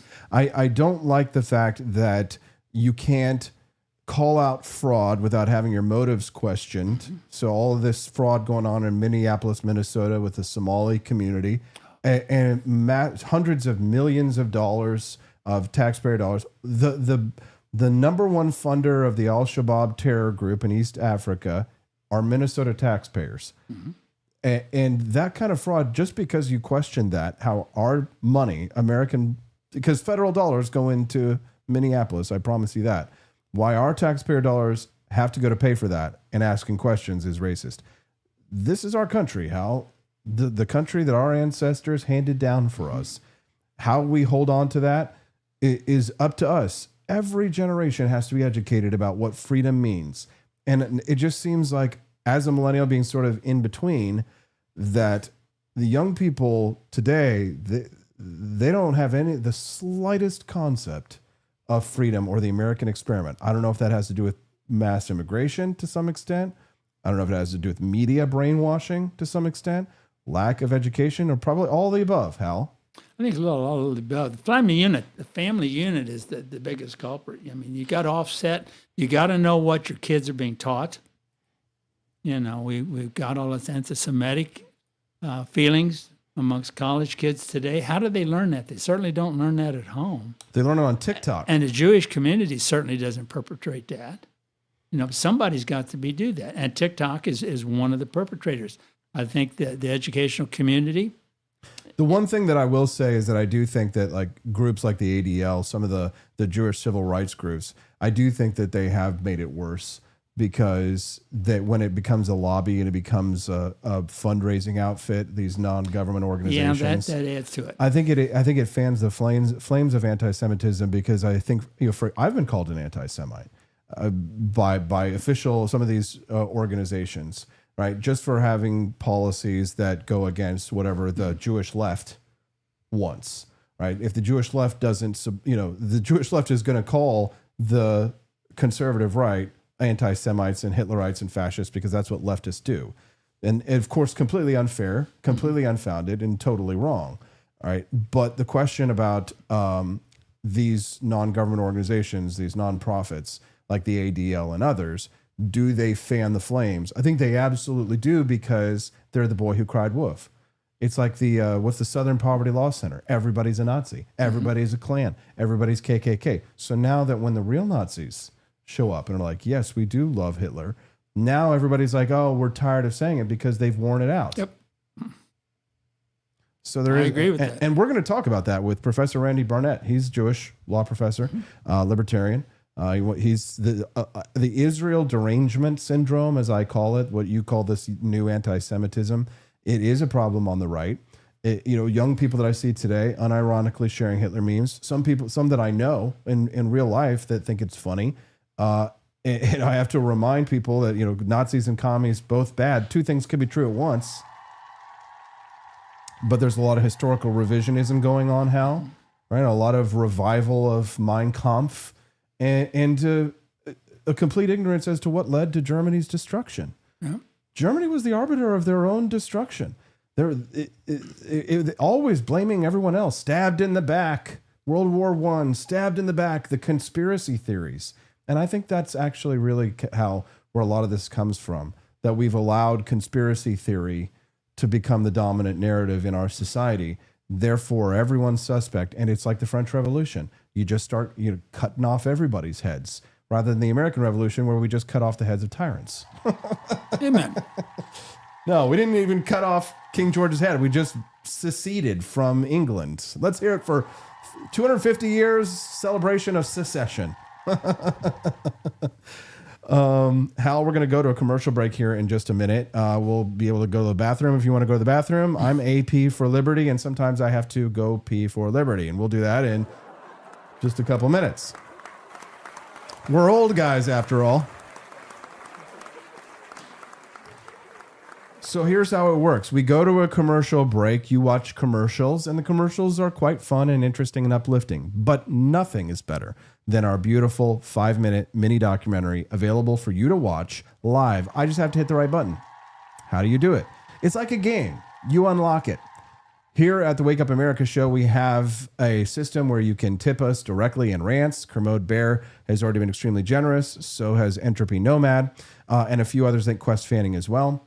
You can make Rumble Rant donations directly, and those will count towards the total to unlock the bonus content. So if you do a Rumble Rant right now, I think $53 away, that would unlock the mini documentary for the first phase of the bonus content, because there's 3 phases of this. Drei Gläser. 1, 2, 3. That's the German way to do it, and then that's the English way. So if you just want to donate directly, fantastic. Thank you. We're grateful for that. But you are going to be shocked. You'll flip your lid. If you've never visited forlibertyshop.com, I invite you to visit it right now. I'm watching. I can see people across the United States on my little globe. Where are they coming from? I want to see Missouri and Jefferson City light up. If you're watching us from somewhere else, I just want you to log into the website right now. I think it would be kind of fun for us to pull it up. I don't think I'll dox anything by pulling that up so you guys can see it. So let's do a little experiment. This will be fun. Everybody go to forlibertyshop.com right now on your phones. You don't have to buy anything. I just want to show everybody the traffic. This will be kind of fun. So go to forlibertyshop.com, the number 4, libertyshop.com. We're going to go take a look at the globe. I'm going to pull it up. I don't want to dox all my private information here just right yet. But why is it? There we go. Live view, analytics, live view. Okay, we're going to pull this up on the stream so you guys can see. Why is it not showing the globe? There it is. Okay, boom. We have 0 orders today. Womp, womp, womp, womp. Number 11. But you can see right now we've got 1 visitor. Let's see if we can't drive those numbers up. How high do you think we can get the numbers on this right now? Do you think you'll be able to see yourself on the stream? Will you pop up? I see we had somebody from Florida down there. Now, I know Dad Bod Baboon. He's from Florida. Was that you, Dad Bod? Let's do a little experiment. Head to forlibertyshop.com right now. We're looking at sessions by location. 5 clicks from Jefferson City, Missouri this morning. It's probably all me. Louisiana, New Orleans. Barney Styles, he donated, said happy Thanksgiving. Andy Opperman, he donated, said happy Thanksgiving. Austin, Stephanie, Hazel, wishing you all the best. And that unlocks the bonus content. That we did it. We raised now 5, so well over $100. And thank you guys. You're amazing. Woohoo. So now you'll get to watch the bonus content before Professor Randy Barnett comes. Let me cue it up for you guys. While you're on forlibertyshop.com, because I know some of you cool people did go there right now, get your Christmas shopping done. Use the code BUY2, save 15. That's BUY2, save 15, and you'll save 15% on your purchase. Get yourself some coffee, get yourself some clothes, get some Christmas presents. At For Liberty, I see, there they go. The visitors are popping up. I see somebody's down there in Southwest America. Yeah, Arizona. Who's from Arizona this morning? I see you popping in. All right, we're going to go to our bonus content. We'll be right back. John and KC, thanks for all of that. Happy Thanksgiving to all you guys. I think everyone going there broke the shop site. Oh, no. Send me a text message. Let me know if you have problems with it. We'll be right back. Hal with Professor Randy Barnett. It's the Wake Up America show, and you're watching the For Liberty Network.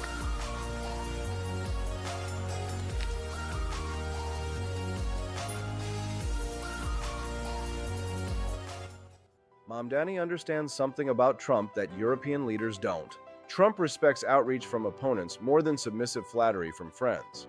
The spectacle of last week was the meeting between President Donald Trump and New York Mayor-elect Zohran Mamdani, two politicians been going after each other for months. Trump, who had called Mamdani a communist lunatic during the mayoral election, now declared Mamdani a very rational person. When journalists asked Mamdani about his past attacks on Trump's fascist agenda, the president beamed, patted Mamdani, and added, "That's okay, you can just say it." In some ways, the encounter resembled Trump's meeting with the new Syrian president, Ahmad al-Sharia, in May 2025. Young, attractive guy, tough guy, strong past, very strong past, fighter, Trump said of al-Sharia, former head of al-Qaeda in Syria. It was also a throwback to Trump's first-term outreach to North Korea. After threatening the country with fire and fury, he had a series of meetings with its leader, Kim Jong-un, whom Trump came to praise as a very honorable negotiating partner.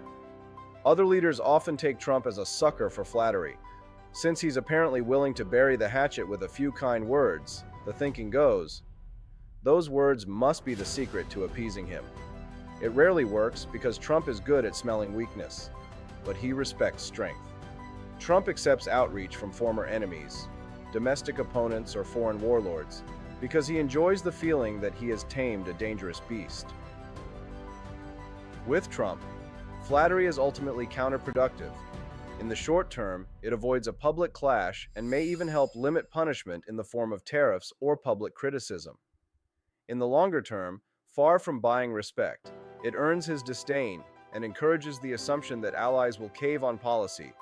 Former Biden administration official Philip Gordon wrote in the Financial Times last week, "Perhaps nothing has illustrated this principle better than Trump's relationship with Europe." In a bid to keep American military aid to Ukraine flowing, European leaders have practiced their best flattery skills. In June 2025, North Atlantic Treaty Organization Secretary General Mark Rutte creepily called Trump "Daddy." In August 2025, a group of European leaders crowded around Trump's desk while he reclined in his chair, like supplicants before a king. Humiliation begets humiliation. Over and over again, Trump has insulted Europe and made it clear that negotiations for the future of Ukraine will happen over the Europeans' heads. He has demanded a cut from Ukraine's natural resources and pushed the European Union to take a lopsided trade deal that puts tariffs on European products while exempting American ones. Other allies have tried and failed with the same approach. Asian leaders showered Trump with praise and gifts during his last visit to the region. Japanese Prime Minister Sanai Takaichi promised to nominate him for the Nobel Peace Prize, and South Korean President Lee Jae-myung gave Trump a literal golden crown. That didn't stop Trump from tariffing Japan into an economic contraction and extracting a $350 billion ransom from South Korea to avoid the same fate. Contrast that with Mexico and Canada, two small countries in America's shadow. Early in his second term, Trump announced blanket tariffs against both of them.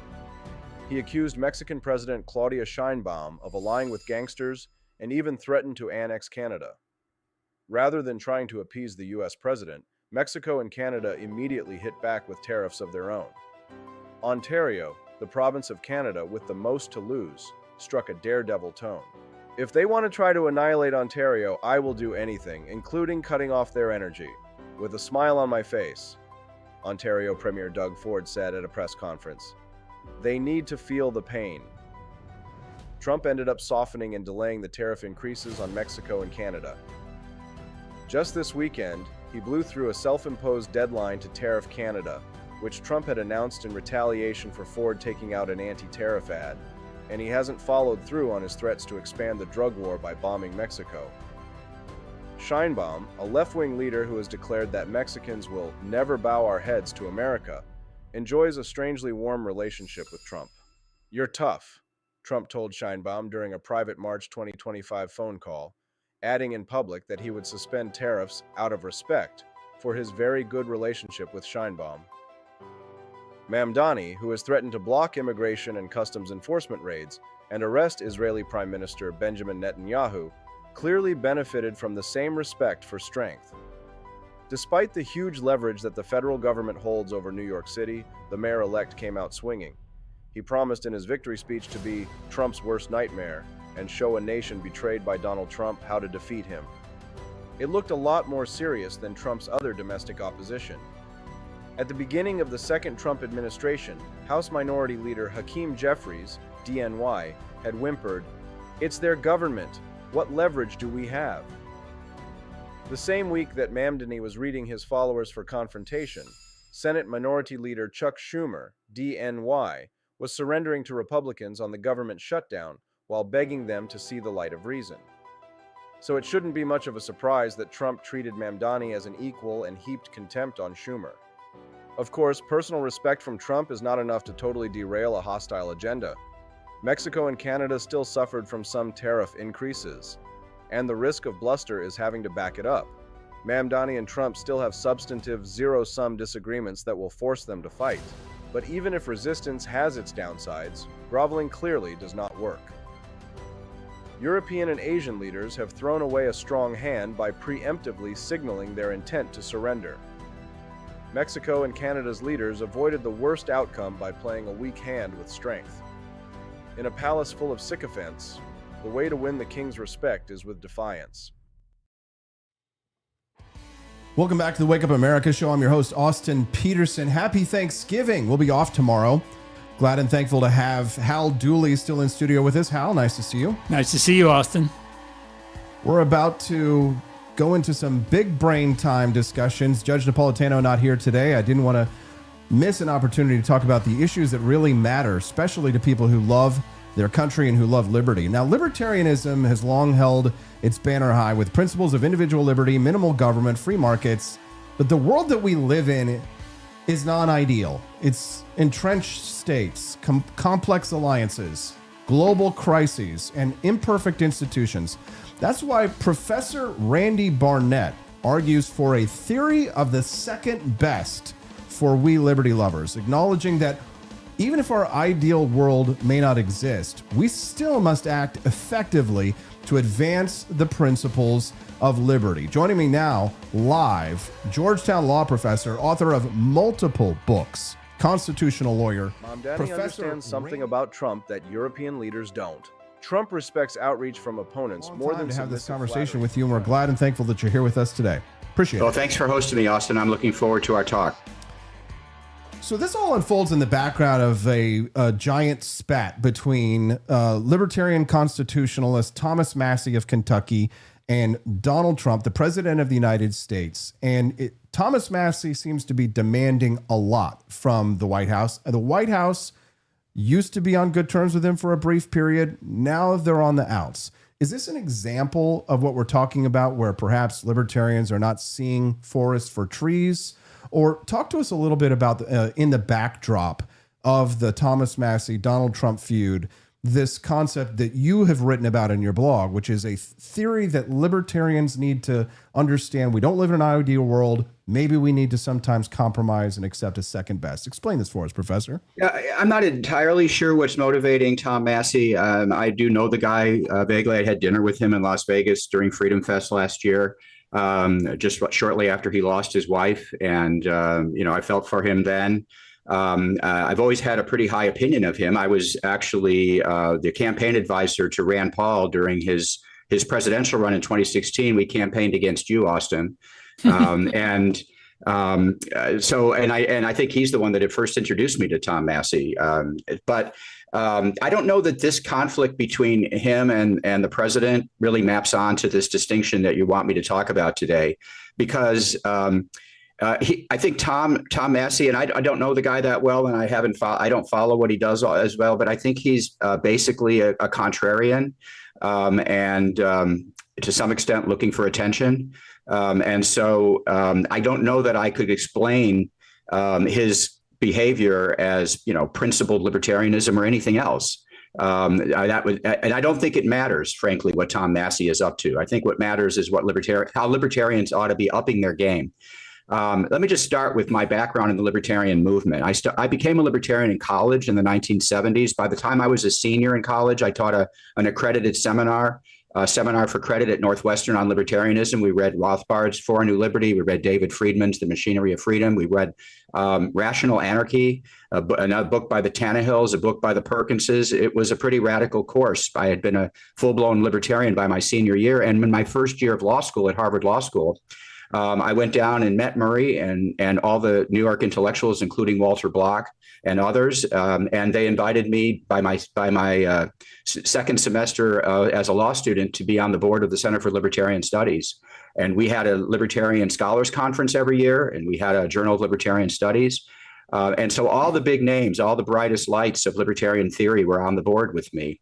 Murray, Leonard Liggio, Walter Grinder, Ron Hamaway, Ralph Raico. It was a who's who of libertarian intellectuals.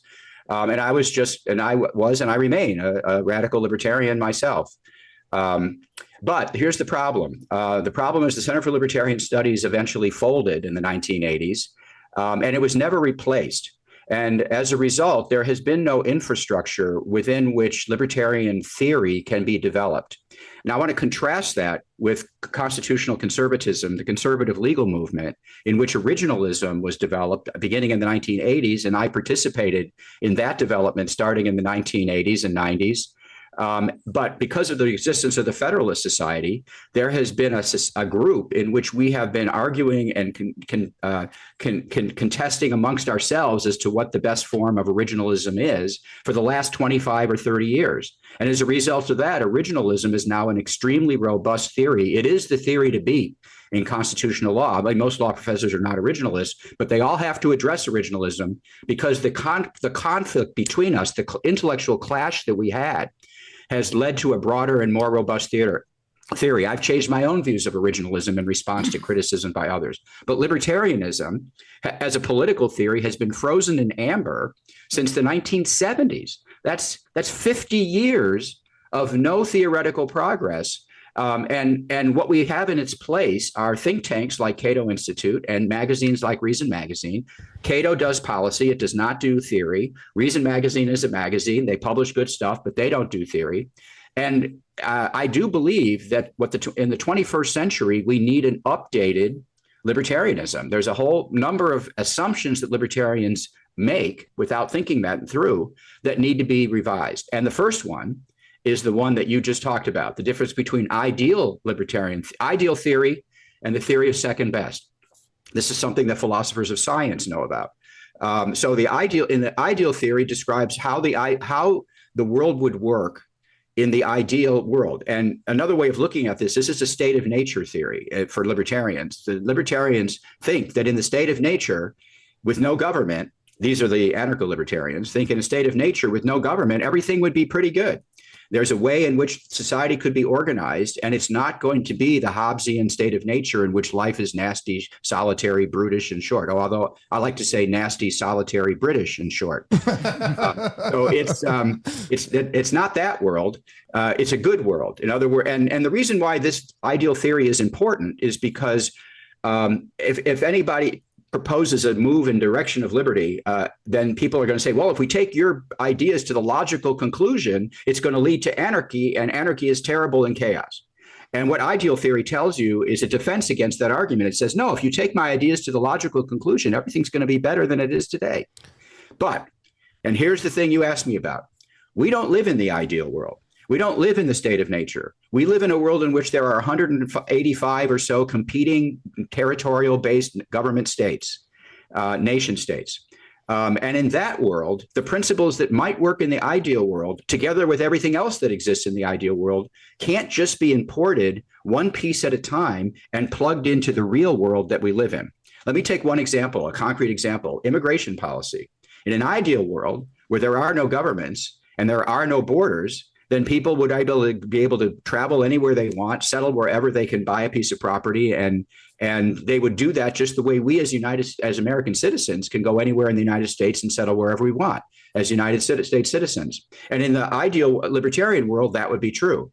But in a world of competing nation states, in which some are better and some are worse, some are better from a libertarian perspective and some are worse from a libertarian perspective, not all states are equal.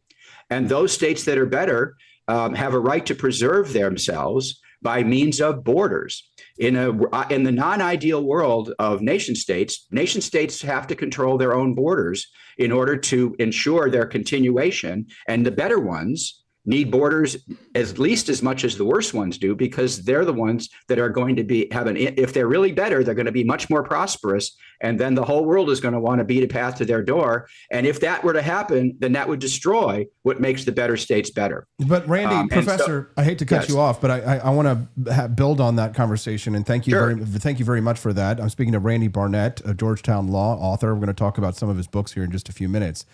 But there seems to be a strange nihilism that has crept into the modern American libertarian movement that does not see things as you have just laid them out there.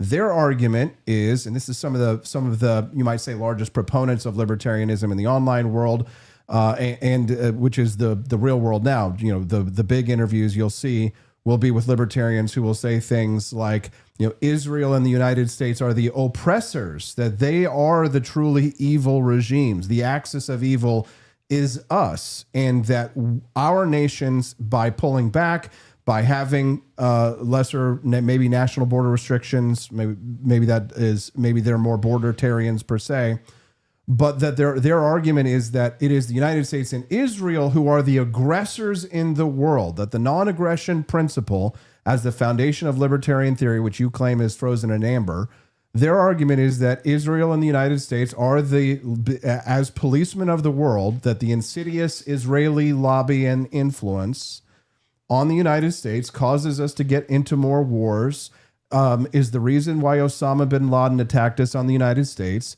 and therefore is the reason why someone like Hans Hermann Hoppe would extricate Javier Milei of Argentina from the libertarian movement, because Javier Milei is friends with Benjamin Netanyahu.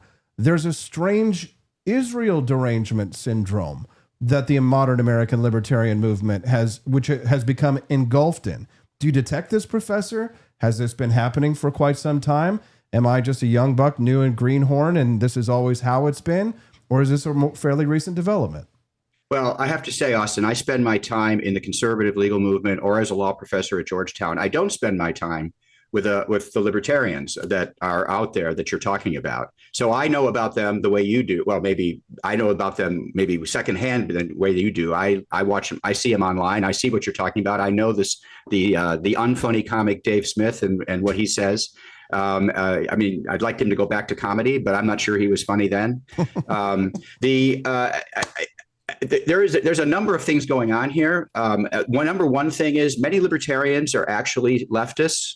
And they are, you might call them free market leftists, but when you really push them, the free market is not very important to them. What's more important to them is the leftism. A lot of libertarians psychologically want to put themselves above the fray. They go, well, I'm not a conservative and I'm not a liberal. I'm not a Republican. I'm not a Democrat. I'm better than these guys. I transcend them. I transcend them. It's a kind of arrogance that's part of their personalities. We saw this all the way back. I mean, one of the jokes we had when libertarianism was active and I was working in the Center for Libertarian Studies, I was working with them. One of the jokes we used to have amongst ourselves is libertarianism would be great if it weren't for libertarians. That's the libertarians. I don't know how Hal puts up with me either, but I am notorious in my small community. They know me as the libertarian. Right. So anyway, they're kind of assholes, and they do crave, and these libertarians crave approval from the left. They above all, they want to distance themselves from the right. The one thing they want you to know about libertarianism is it's not conservatives. We're not like those people. And they crave, and they have long craved this attention from the left. I remember when I was teaching at Cato University in New Hampshire, Cato sent limos to pick up the leftist professors. And here is a libertarian that I had to take a ratty taxi cab from the airport because they crave approval from the left. They always have, haven't they, Professor? And boy, I find that so strange. So anyway, I think that the liberty movement in this country needs to be broader. The Tea Party movement was a libertarian movement. Look, I was at the Cato Institute at the height of the Tea Party movement, and I heard them dissing the Tea Party because the Tea Party they were thought to be right-wing yahoos in the street. The Tea Party was a grassroots constitutionalist movement that got put to death by Chief Justice Roberts at the Obamacare decision. That killed the Tea Party, and then they turned to Donald Trump. Once the Constitution wasn't going to be enforced, they decided just to go with the populist guy. And so that was the end of the Tea Party. And the Cato people I was talking to, they were against the Tea Party. It's a cultural thing. It's not even theoretical. It's cultural. Well, yeah, it is. They don't identify with the type of people who live perhaps around Jefferson City. They don't, the rubes, the common stock of the land, they would say, morons. They despise us. Right. So, but now let's get to the other thing you asked about, which is the anti-Semitism that you're seeing, or the anti-Israeli, or the so-called anti-Zionist stuff. What poor Walter Block, who was on the board of directors with me at the Center for Libertarian Studies, we were both young men back in those days. What he's gone through as a result of his support for Israel is a shame, but it's very revealing. There's another thing that characterizes libertarians, but it characterizes all radical movements, and that is a conspiratorialism. Murray Rothbard was a great conspiracy theorist. He had a conspiracy theory of the American Revolution. He had a conspiracy theory of the Civil War. They had a conspiracy theory of World War II. This was standard Rothbardian conspiracy theory. I love Murray. I was a protege of Murray. Murray really liked me. I was his fair-haired boy for a while. And I dedicate my book to him. He had a huge impact on me, but he had his flaws, and this is one of the things he was susceptible to. And now the great Judaism or the Jewish problem is the oldest conspiracy theory in the world. It is the most deepest conspiracy theory. The Jews are always, from the protocols of the elders of Zion. Now we have a real Zion. Instead of having a made up protocols of the elders of Zion, we have a Jewish state in the Middle East. The Jews have always been the source of a great conspiracy theory by those who need a conspiracy theory. So these are disaffected people who want a story or a narrative that explains everything, and conspiracies will do that. And the Jews are just a historic brunt of this, and we just had a bit of a Jewish people had a bit of a holiday from this for a few decades. So we're just reverting to the normal anti-Semitism that existed when I grew up. But in my book, A Life for Liberty, I tell the story about how when I was in second grade, a kid on the playground called me a dirty Jew, and I socked him in the face, and we both got detained. And I vowed I would always fight anybody who called me a dirty Jew from then on in. And then I found out as I got older that the bad guys got tougher than me. So I modified my policy, but I was capable of fighting in the second grade over this. So I'm aware of this. Well, I'm glad that you're aware of it, Professor, because it is strange. It's not just an anti-Semitism. I think the conspiracism is probably even larger than the anti-Semitism, because the anti-Semitism comes later. But it's because we haven't taken these young people, the Tea Partiers, the Libertarians, and like you said, put them into institutions where they can become the next Randy Barnett's or Murray Rothbard's. So we've ossified because everybody's become a conspiracy theory podcaster instead of libertarian legal theorists. These are longer discussions that I would love to see, that I wish we could draw out in longer segments, especially because it's so important what's happening with Javier Milei in Argentina, Professor, and the reforms that he's making down there are phenomenal. And I don't think he gets enough credit, especially because of the fact that he is friendly to the United States and friendly to Israel, but more his greatest crime, of course, being friendly to the Jews, as Hans Hermann Hoppe and others accuse him of being friends of Netanyahu. But I want to give you an opportunity, Professor, to talk about your books. You have an upcoming book. Our Republican Constitution, I think, is mandatory reading for libertarians. I won't violate anybody's nap, but I'd love it if you talk to us a little bit about what you're working on these days so people can find out more. Well, but the book, I'll go real quick. The book that came out last year was called A Life for Liberty, The Making of an American Originalist. It's my life story that talks about the formation of the libertarian movement and my participation in it, the formation of the originalist movement in constitutional law and my participation in it, and how I came to be the constitutional theorist that I am. And I wrote it for students to show that if I did not do everything right, I did a lot of things wrong. I was not a very good student. I didn't get great grades. And yet I managed to overcome that. And so it's supposed to teach lessons to people. I wrote it for my grandchildren. That's what moved me to write it. The book that's coming out in March is called Felony Review, Tales of True Crime and Corruption in Chicago, about my 4 years as a criminal prosecutor, prosecuting the bad guys in front of corrupt judges in the city of Chicago from 77 to 81.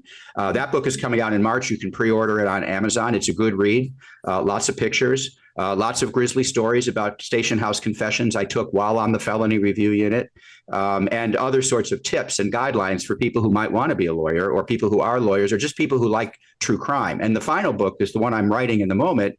It's called Freedom and Flourishing, and it's about an updated or revised libertarianism for the 21st century. I'm now going to return to my roots. My first book, The Structure of Liberty, was a book about libertarian theory, a defense of libertarianism.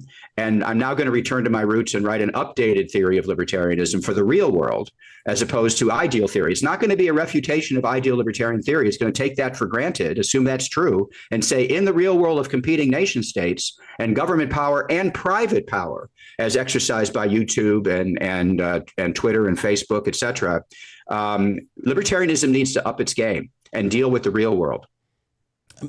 Professor, couldn't agree more. Could not agree more. When I ran for president, and you were running against me with Senator Rand Paul, when I ran for president, people ask you who would be on your short list of picks for the Supreme Court. And I'm proud to say that, Professor, you were one of the people that I named as someone who I would have appointed to the Supreme Court. But of course, Donald Trump won, and here we are. Professor, I heard that at the time, Austin. Yeah, I knew you said that. I didn't. I had no idea. Yeah, I'm just learning that now. So we love to hear that, Professor. I can't have. There are very few people who I really respect and admire these days. I've certainly, a lot of the luster has fallen off a lot of my heroes, but you've been true blue. So thank you for all you do. Thank you, Austin. Anytime. I enjoy talking to you. Yep. Have a wonderful day and happy Thanksgiving. Okay. Take care. You too. Professor Randy Barnett, ladies and gentlemen. Hope you enjoyed that conversation. Get his books. Brilliant legal mind, Hal. Phenomenal. And I didn't interrupt because I just wanted to hear what he had to say. Just uninterrupted stream of consciousness. You know, those professors, they can be quite windy. They can be. And, it's a neat perspective. And he's been through a lot. I did not realize he had been a prosecutor. Oh, yeah. But I bet that's going to be an interesting book. Yeah, I mean, there are very few people who have been as connected to the core group of people who have most shaped what I believe. And Professor Randy Barnett is one of those people. So he's kind of got to meet one of my heroes right there. He's very modest about it. He suggested he wasn't the best of students when he went through school, but turned out to be a success here once again on risk. you go out and you bear down and you do the things you need to do to accomplish what your goal is. I loved the implied stereotypical Jewish joke that was when he talked about how he couldn't beat up bullies anymore because they all got bigger than he was. So he had to fight him in court because he couldn't fight him on the streets. He didn't have any compunction about talking about trying criminals in front of a corrupt judge. I mean, that's a no-win situation. Yes. Arvolt24 says, libertarianism in the real world would be a good read. Much better than socialism in the real world like we have now. Amen. Amen to that, yes. Hal, through the incredible generosity of the people who are watching this show this morning, they have not only unlocked phase 1 of our bonus content, they've not only unlocked phase 2 of our bonus content, Hal, they've unlocked phase 3 of the bonus content today. So that is... I didn't tell you about phase 3, Hal. And you did not. I'm sorry to sign you up for that, and I'm sorry that you have to be in studio for this, but phase 3 means that after we play our little game show, we're going to have to sing a Christmas carol. Oh. So be thinking about the Christmas carol that you want to sing. Jingle bell, jingle bell, jingle all the way. Okay, if you sing it like that, okay? But before that, thank God, before that, we play a game. The audience wins real prizes, and it's called the Great Grift Off Liberty Loot Live. So they're going to play and compete. Yes, they're going to play and compete now for real prizes, and you can play at home on your phones if you visit crowdparty.app. That's crowdparty.app, guys. Here's how it goes. Go to the website on your phone or on a tablet or whatever you have with you. Crowdparty.app. That's crowdparty.app. Today we're going to do the history of guns. Something that, taxation is theft. Exactly. Thank you, Hal. I need to get that on that microphone. History of guns today because I like guns. Guns are cool. I like the history of guns. So you're going to play my game today. Maybe there'll be a blunderbuss like the Pilgrims would have used to hunt a turkey, Hal. Maybe that might be a question on there. We're playing for real prizes. I need to get as many people who are watching this show right now into the game. Go to crowdparty.app. As soon as I hit the 30-second countdown, you got 30 seconds to get your booty into the game. And then we start. So go to the website, crowdparty.app, crowdparty.app, and then type in the code 88552. I've got 5 players so far. We're playing for real prizes. First place is going to win a grand prize, but everybody who plays is going to win something. So visit crowdparty.app. Do you see that QR code on the screen, Hal? Do you know how those work? Do you know how the QR codes work, Hal? Yeah, you just put your iPhone. Give it a try, Hal. Grab your phone. I don't know where it is. You don't know? I think I left it in my coat. That's funny. All right. Well, next time I'll do it. Okay, so here's the thing, Hal. Don't say it out loud when you hear it because we don't want the audience to know. We want to have everybody give a chance to do it. There is a delay, but because they can see it on their phones, they won't have a delay. But it shouldn't be a problem. Just try not to blurt out the answer, okay? Yes, sir. So you got 30 seconds starting now to get your butt. You got 9 players, 10 players to go to crowdparty.app. You've got 25 seconds to get in the game. We're playing, oh wow, this is the most players we ever had. 11 out of 50. We just crossed a new one. Wow. And we raised good money today on the Wake Up America show. You guys, gosh, over $200. Dang. Everybody went to the shop and bought a bunch of stuff while we were hanging out. It's the season. It is. Keep going. 11 out of 50 players. I can take just a few more. Oh, there's Arvolt. Okay, we're getting ready to start the game. And here we go. Let's play. When was the first firearm invented? Was it the 15th century? Was it the 12th century? Was it the 7th century or was it the 9th century? When was the first firearm invented? Let's see how many people get it. 9th century. 3 people got it. Okay. Frankenbeans, number 1. Remember, the earlier you answer, the faster, the more points. Which country first used gunpowder weapons? You know this one. 4, 3, 2, 1. The answer is China. Did you know that, Hal? I think everybody knew that. Of course I knew that. Yeah. Peter the Great at number 1. David Lee number 2. We're playing for real prizes here today. What was the first mass-produced rifle? The M1 Garand, the Springfield 1903, the Lee Enfield No. 4, or the Winchester Model 1873? First mass-produced rifle was the Springfield Model 1903, mass-produced. Frankenbeans, number 1. St. Selma, number 2. Oh, now they have to get a gift. If they want to receive the gift, they have to say yes or no, Hal. It could be a diamond. It could be poop. It could be a clown. It could be a star. They could add points. They could lose points. It's up to them. What will they take? 50-50 chance. Oh, it's garlic. Womp womp. I hope you didn't lose too many points if you accepted the gift. Who invented the revolver? Was it Richard Gatling, Gaston Glock, John Browning, or Samuel Colt? Good question. Samuel Colt, number 11. There we go.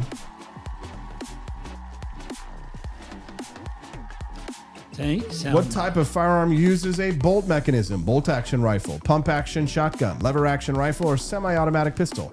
What type of firearm uses a bolt mechanism? Wait. Bolt action. Somebody said semi-automatic pistol. St. Selma, she's coming out strong. Yeah. She won the other day and she got a really nice blanket from the shop. Which battle marked the first use of tanks? Gettysburg, Waterloo, the Somme, or Verdun? I know this one. Winston Churchill, Battle of the Somme, Peter the Great, Lawrence of Arabia time, you know? What is the primary purpose of a shotgun? Target shooting, sniping, long range accuracy, or close range shooting? It's definitely close range shooting. That's right. Yes. Peter the Great, number 1. Peen, number 2. St. Selma, number 3. We're at round 9. Which law regulates firearm ownership in the United States? The NFA, Second Amendment, Brady Act, or Gun Control Act of 1968? Which law? Boom, boom, boom. I feel like that's a tough one. That one could be split. You could almost say all of the above.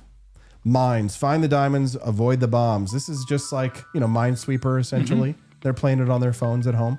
We're on round 10 of 12. The first place winner is going to win a grand prize from the Grift Shop. Mines. Ooh. How did you do? Barney, Barney must be a whiz at Minesweeper. Which invention allowed rapid firing of bullets? Machine guns, rifles, pistols, or revolvers? That's kind of a general question. I think you could kind of narrow that one down. Yeah. Machine gun, yeah. It's kind of the obvious one. Look how close. Barney and Arvolt, 971 and 929. It's really, this last round could switch things up. Here we go. Which major invention did John Browning contribute to firearms? Manual action, semi-automatic, single shot design, or recoil mechanism? Ooh. Gosh darn it, that's a hard one. Ooh. Semi-automatic action. Congratulations. Let's see who the winner is.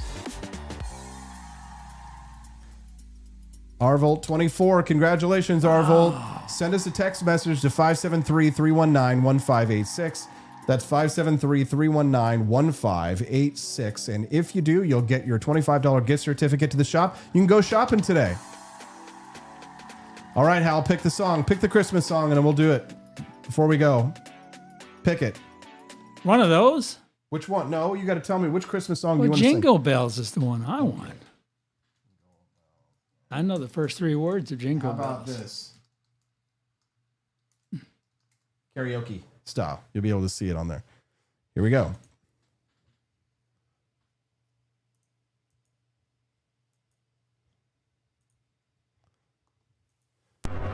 All right, everybody, sing it with us as we get ready. Usher in the Christmas season. Happy Thanksgiving to you all from Hal and I. It's time for a little Jingle Bell Rock. with Bobby Helm.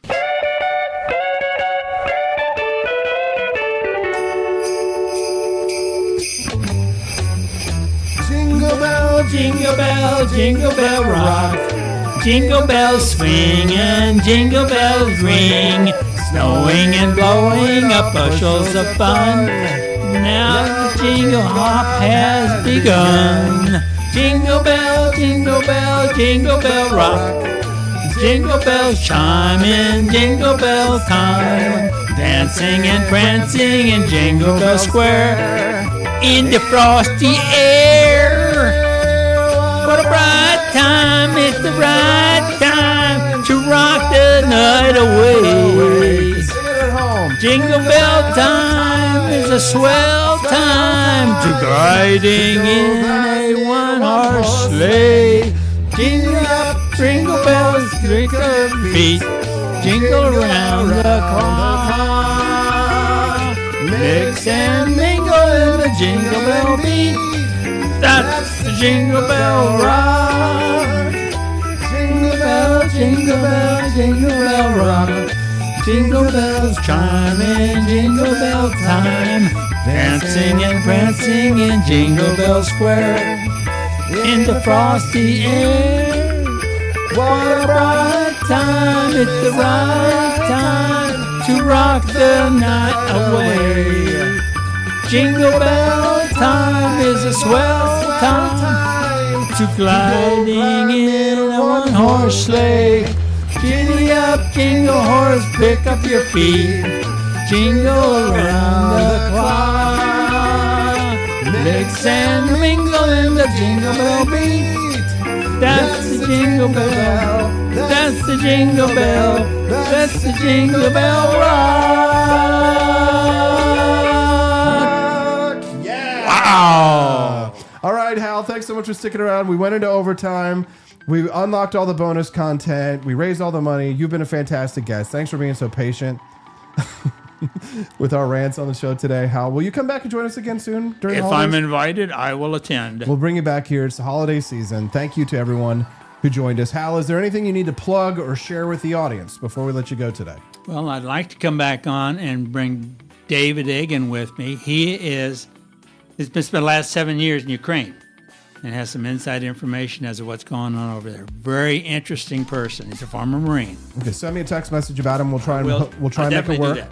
And then after Thanksgiving, we've got a couple of. We'll get right back into the swing of things with shows. Holiday season, we generally start to kind of chill out a little bit on like the hard news coverage and just try and give people a little bit more of a fun, Can you happy do that? experience. Is that in your capabilities? Yeah, if there's. It's going to be a challenging time. You It might is. have to go to a psychologist and get I should get go a see session or two. Go see a Yes. therapist. Yeah. Yes, a redhead therapist. Don't forget, as you exit the show, you exit through the Grift Shop at thegriftshop.com. Don't forget, guys, buy two, save 15. Use that code, buy two, save 15.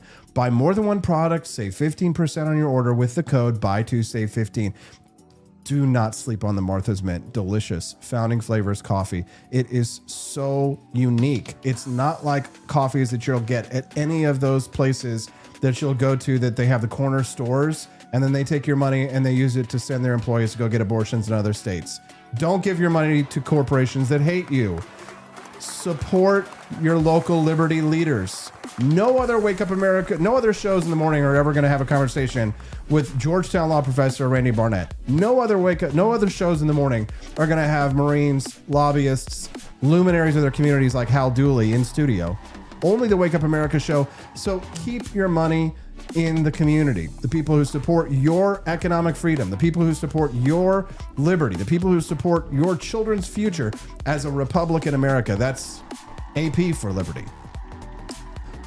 Hope to see you guys after the holiday. We will be here on Friday. We will not be here tomorrow. Happy Thanksgiving. Spend some time with your family. Send your family all of our loves, including your mom. And we'll see you right back here on Friday on the Wake Up America show and the For Liberty Network.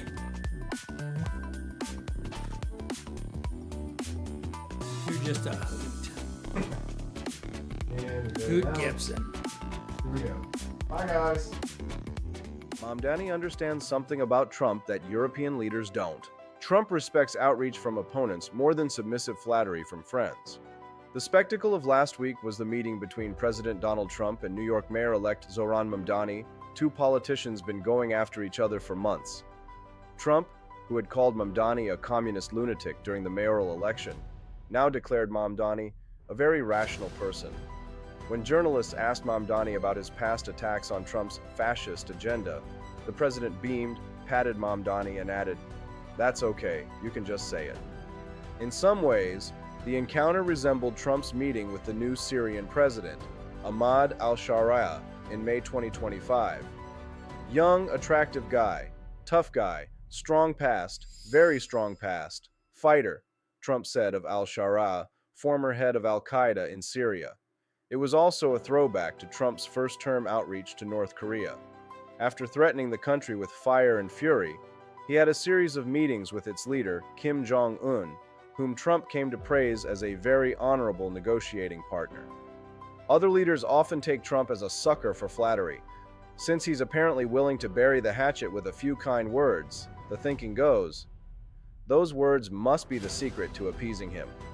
It rarely works because Trump is good at smelling weakness, but he respects strength. Trump accepts outreach from former enemies, domestic opponents, or foreign warlords, because he enjoys the feeling that he has tamed a dangerous beast. With Trump, flattery is ultimately counterproductive. In the short term, it avoids a public clash and may even help limit punishment in the form of tariffs or public criticism. In the longer term, far from buying respect, it earns his disdain and encourages the assumption that allies will cave on policy. Former Biden administration official Philip Gordon wrote in the Financial Times last week, "Perhaps nothing has illustrated this principle better than Trump's relationship with Europe." In a bid to keep American military aid to Ukraine flowing, European leaders have practiced their best flattery skills. In June 2025, North Atlantic Treaty Organization Secretary General Mark Rutte creepily called Trump "Daddy." In August 2025, a group of European leaders crowded around Trump's desk while he reclined in his chair, like supplicants before a king. Humiliation begets humiliation. Over and over again, Trump has insulted Europe and made it clear that negotiations for the future of Ukraine will happen over the Europeans' heads. He has demanded a cut from Ukraine's natural resources and pushed the European Union to take a lopsided trade deal that puts tariffs on European products while exempting American ones. Other allies have tried and failed with the same approach. Asian leaders showered Trump with praise and gifts during his last visit to the region. Japanese Prime Minister Sanai Takaichi promised to nominate him for the Nobel Peace Prize, and South Korean President Lee Jae-myung gave Trump a literal golden crown. That didn't stop Trump from tariffing Japan into an economic contraction and extracting a $350 billion ransom from South Korea to avoid the same fate. Contrast that with Mexico and Canada, two small countries in America's shadow. Early in his second term, Trump announced blanket tariffs against both of them. He accused Mexican President Claudia Sheinbaum of allying with gangsters and even threatened to annex Canada. Rather than trying to appease the US president, Mexico and Canada immediately hit back with tariffs of their own. Ontario, the province of Canada with the most to lose, struck a daredevil tone. "If they want to try to annihilate Ontario, I will do anything, including cutting off their energy." With a smile on my face, Ontario Premier Doug Ford said at a press conference, "They need to feel the pain." Trump ended up softening and delaying the tariff increases on Mexico and Canada. Just this weekend, he blew through a self-imposed deadline to tariff Canada, which Trump had announced in retaliation for Ford taking out an anti-tariff ad, and he hasn't followed through on his threats to expand the drug war by bombing Mexico. Sheinbaum, a left-wing leader who has declared that Mexicans will never bow our heads to America, enjoys a strangely warm relationship with Trump. "You're tough," Trump told Sheinbaum during a private March 2025 phone call, adding in public that he would suspend tariffs out of respect for his very good relationship with Sheinbaum. Mamdani, who has threatened to block immigration and customs enforcement raids and arrest Israeli Prime Minister Benjamin Netanyahu, clearly benefited from the same respect for strength. Despite the huge leverage that the federal government holds over New York City, the mayor-elect came out swinging. He promised in his victory speech to be Trump's worst nightmare and show a nation betrayed by Donald Trump how to defeat him. It looked a lot more serious than Trump's other domestic opposition. At the beginning of the second Trump administration, House Minority Leader Hakeem Jeffries, DNY, had whimpered, "It's their government. What leverage do we have?" The same week that Mamdani was reading his followers for confrontation, Senate Minority Leader Chuck Schumer, DNY, was surrendering to Republicans on the government shutdown while begging them to see the light of reason. So it shouldn't be much of a surprise that Trump treated Mamdani as an equal and heaped contempt on Schumer. Of course, personal respect from Trump is not enough to totally derail a hostile agenda. Mexico and Canada still suffered from some tariff increases, and the risk of bluster is having to back it up.